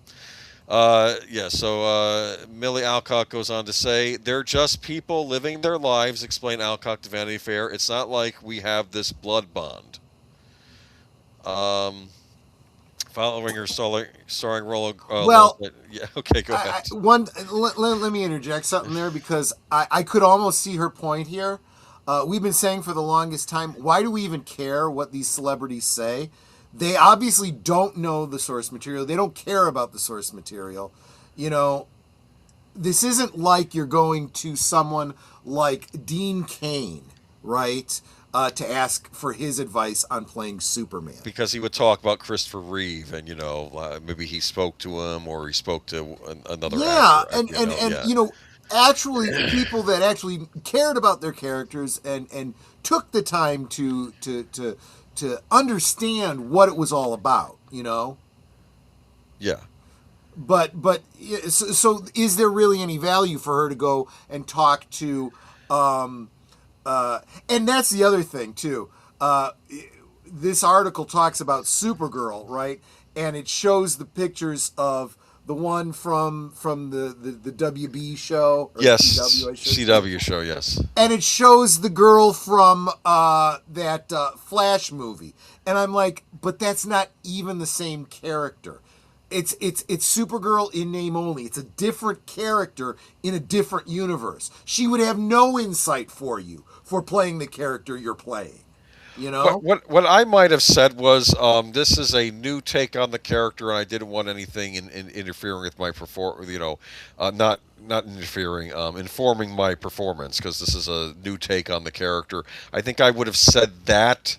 I think an even better thing to say, if you're concerned with not upsetting your audience, but B, maybe not upsetting people you might want to work with in the future, saying, I'm not asking anyone off the set because I have to do what my director tells me, what the writer tells me. You know, I'm acting in this project and I need to do what they say. And if they suggest that I read some comics, or if they suggest that I talk to a previous actor, I will absolutely do that. Otherwise, I'm not freelancing here because these are not my decisions to make. If you say that, you're going to have a lot of directors going, I think I'd like to work with her. Also, there's more comments though. Meanwhile, joining the Game of Thrones franchise as Princess Rhaenyra Targaryen in House of Dragon, that's the prequel show which I haven't seen, has prepared her for taking on the DCU fandom. It definitely made me aware that simply existing as a woman in that space is something That's where you lose your entire audience. Let me read the statement. Yeah. It definitely made me aware that simply existing as a woman in that space is something that people comment on, said Alcock. We have become very comfortable having this weird ownership of women's bodies. I can't really stop them. I can only be myself. What does that mean? Were fans saying you belong to me? I don't know what was going on here with that. Maybe people in the chat have insight. How about yourself? What's your insight on that? That's an odd thing to say in an interview. This takes it from what could be a reasonable point on her side to let's push the victim mentality again. I am a woman. Women are mistreated in Hollywood, and men don't like women being strong superhero characters. Blah blah blah blah blah blah. And no. What your real problem is that fans of an established IP have strong opinions, and if you're not with them, you're against them. And you seem to want to choose the side that's against them. I have a question, and I'm being serious here. Mm-hmm. Does she benefit from the movie doing well or not doing well? That's my main question here. Does it make a difference to her?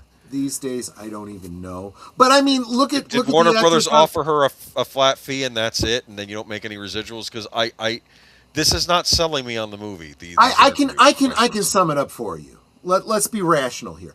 Look at that actress on the right. Okay, what's her name? Do you even remember her name? No. What the hell has she done since The Flash? Okay, but to be fair, I didn't hear her mouthing off in the media. Okay. No. I'm Yes. I'm answering the question you asked. Does someone benefit from a movie not doing well? The Flash didn't do well. People didn't like it. Oh, I see what you mean.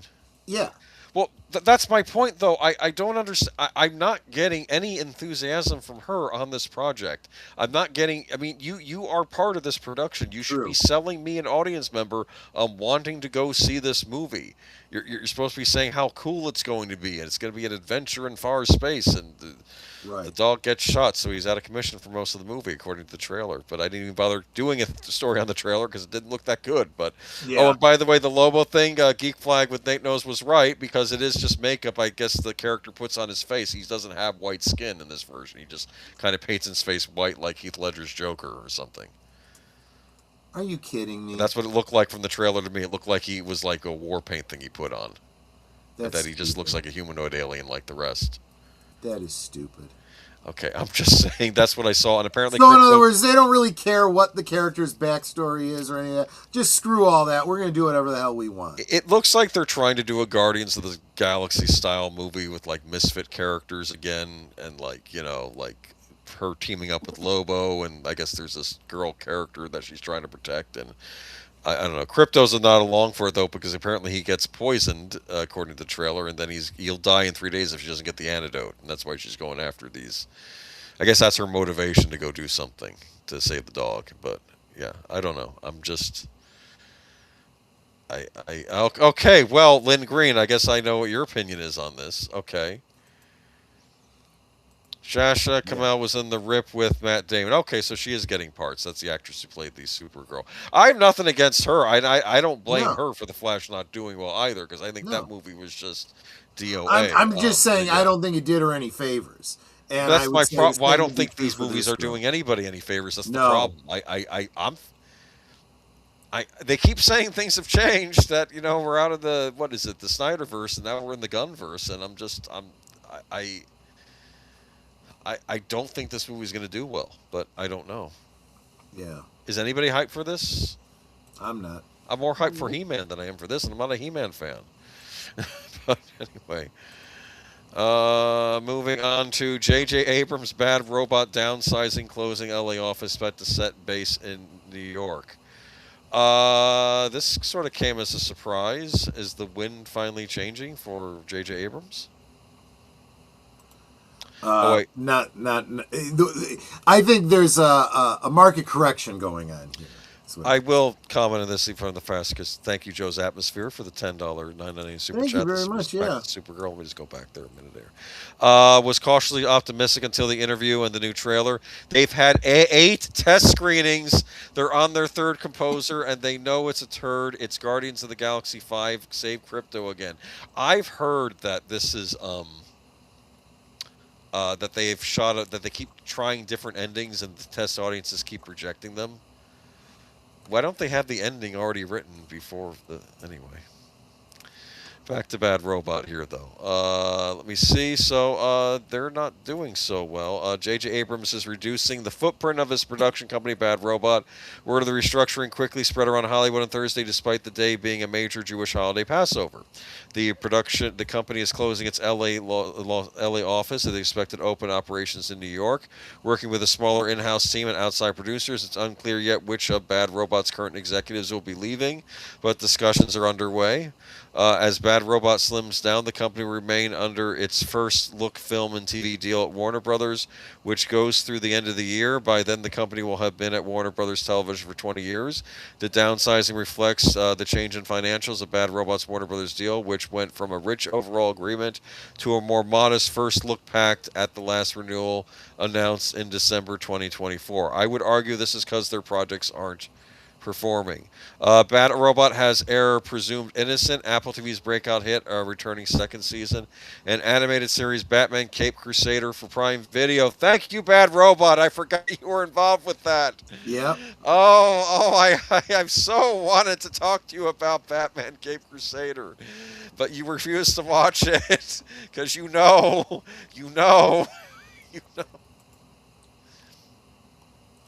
Let me put it to you this way: in the old days, like even if you got a bad Batman movie like Batman and Robin, you still get cool Batman the animated series episodes. Well, that doesn't happen anymore. I, I, I want to talk about Batman Cape Crusader, but I can't until I have someone to talk about it with. Okay. Anyway, apparently, Bad Robot. Are they off of Star Trek and Mission Impossible and Disney Star Wars now? Are they done? Everything. Well, not entirely, because Secret Hideout still has some stuff in the can that's coming out. Okay. But yeah, it looks like they're not going to be making anything new going forward. Batman Cape Crusader, where Batman is kind of one of the villains. I'm sorry. Wait a minute. No, I didn't say that out loud. It's fine. See, the problem is they think Batman's crazy, so that's how they end up portraying him now in productions. Yeah.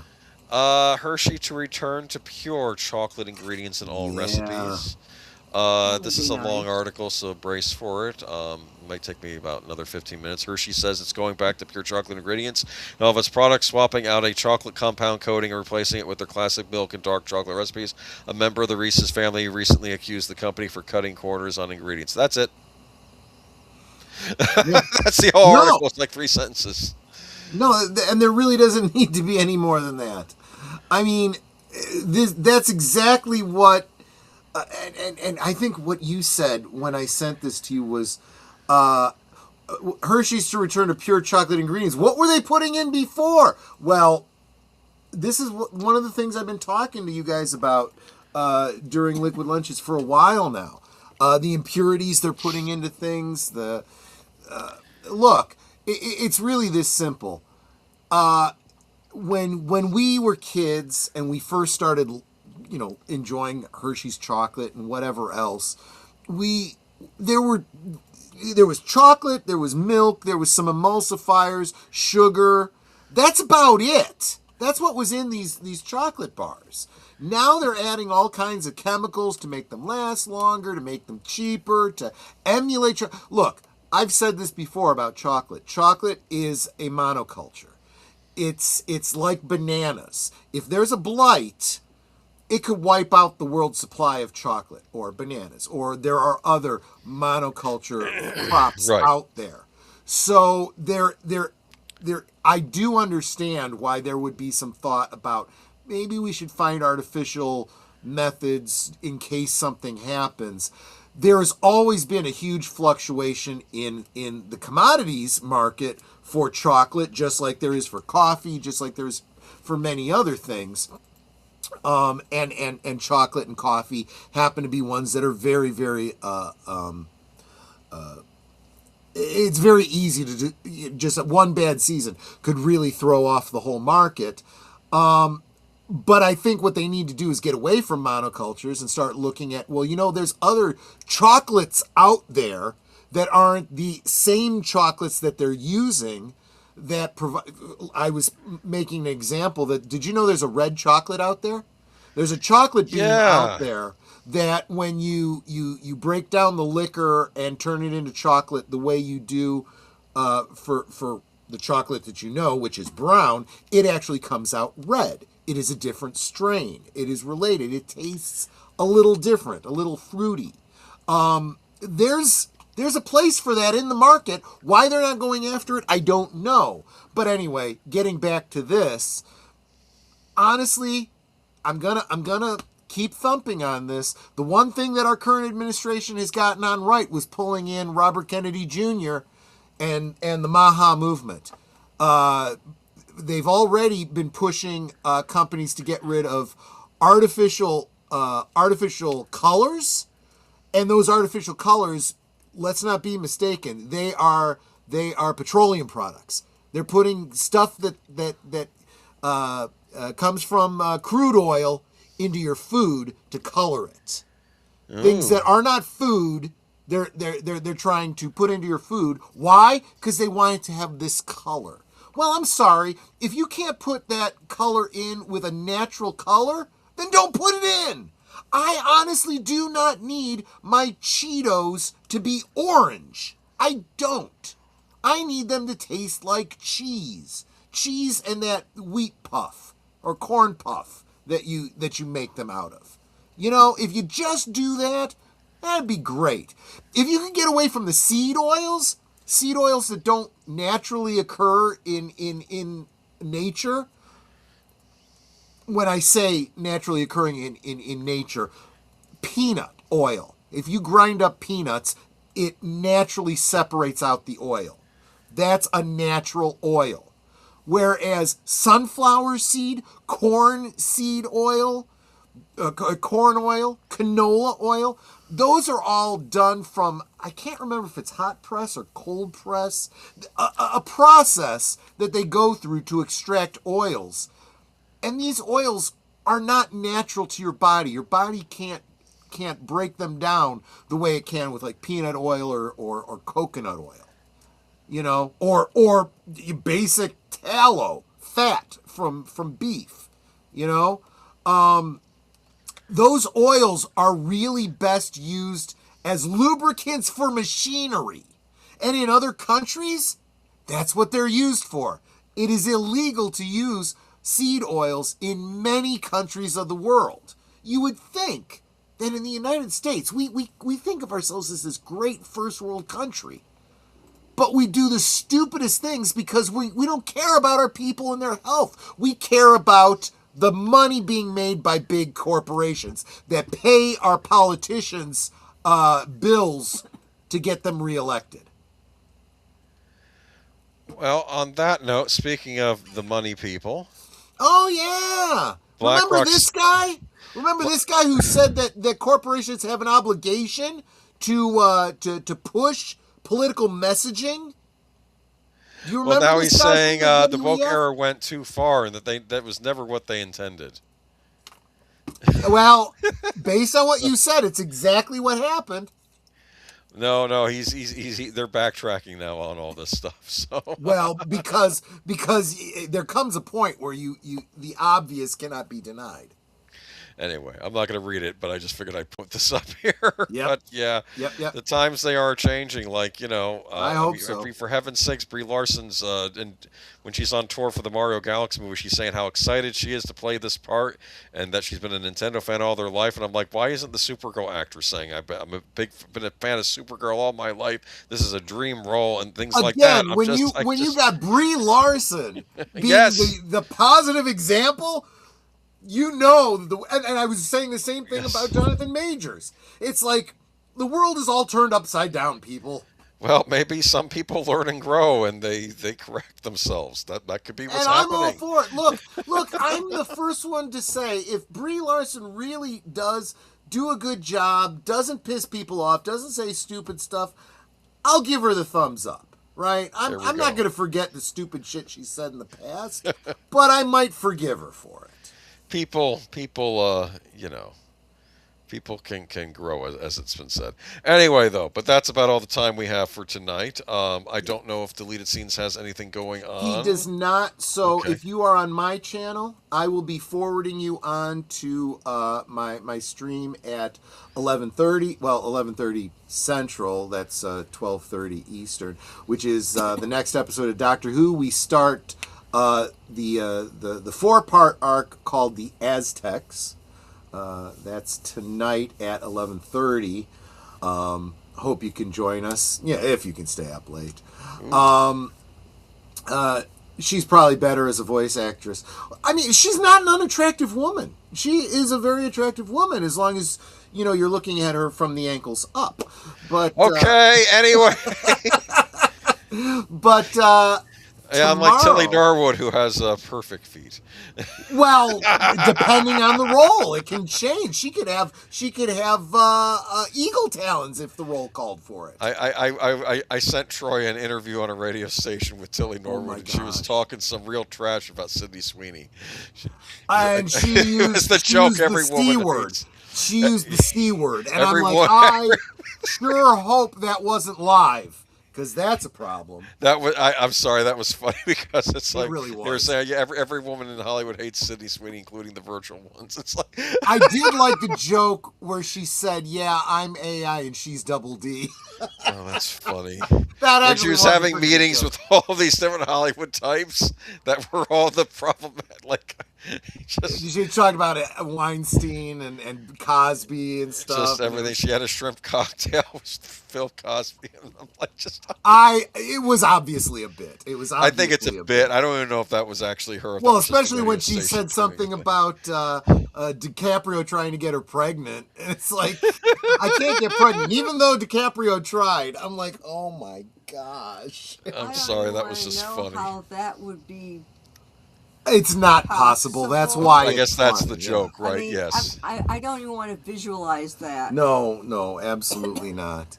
Anyway, So tomorrow, of course, and every weekday, I have liquid lunch at noon Central, 1 Eastern.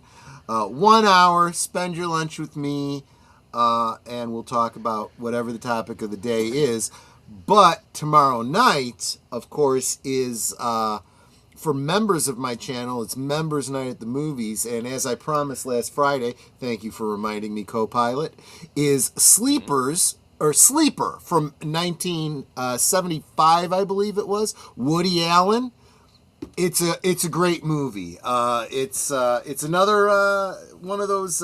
Well, you know how Captain Rogers was frozen in time and Yeah. came out in the modern day. Well, Woody Allen does the same thing. He gets frozen, comes out in the future, and I was talking about it because it kind of. There were elements of Fallout 4 that kind of reminded me of Sleeper, and I think I've talked about it so many times on streams, I think it's time that we watch it together. So join me. If you're a member of my channel, join me tomorrow night at 9 Central, 10 Eastern. And if you're not a member, please consider it. It would really help me continue to do my channel. What do we got Tuesday, Boomer? Tuesday, we have Sparkwood and 21.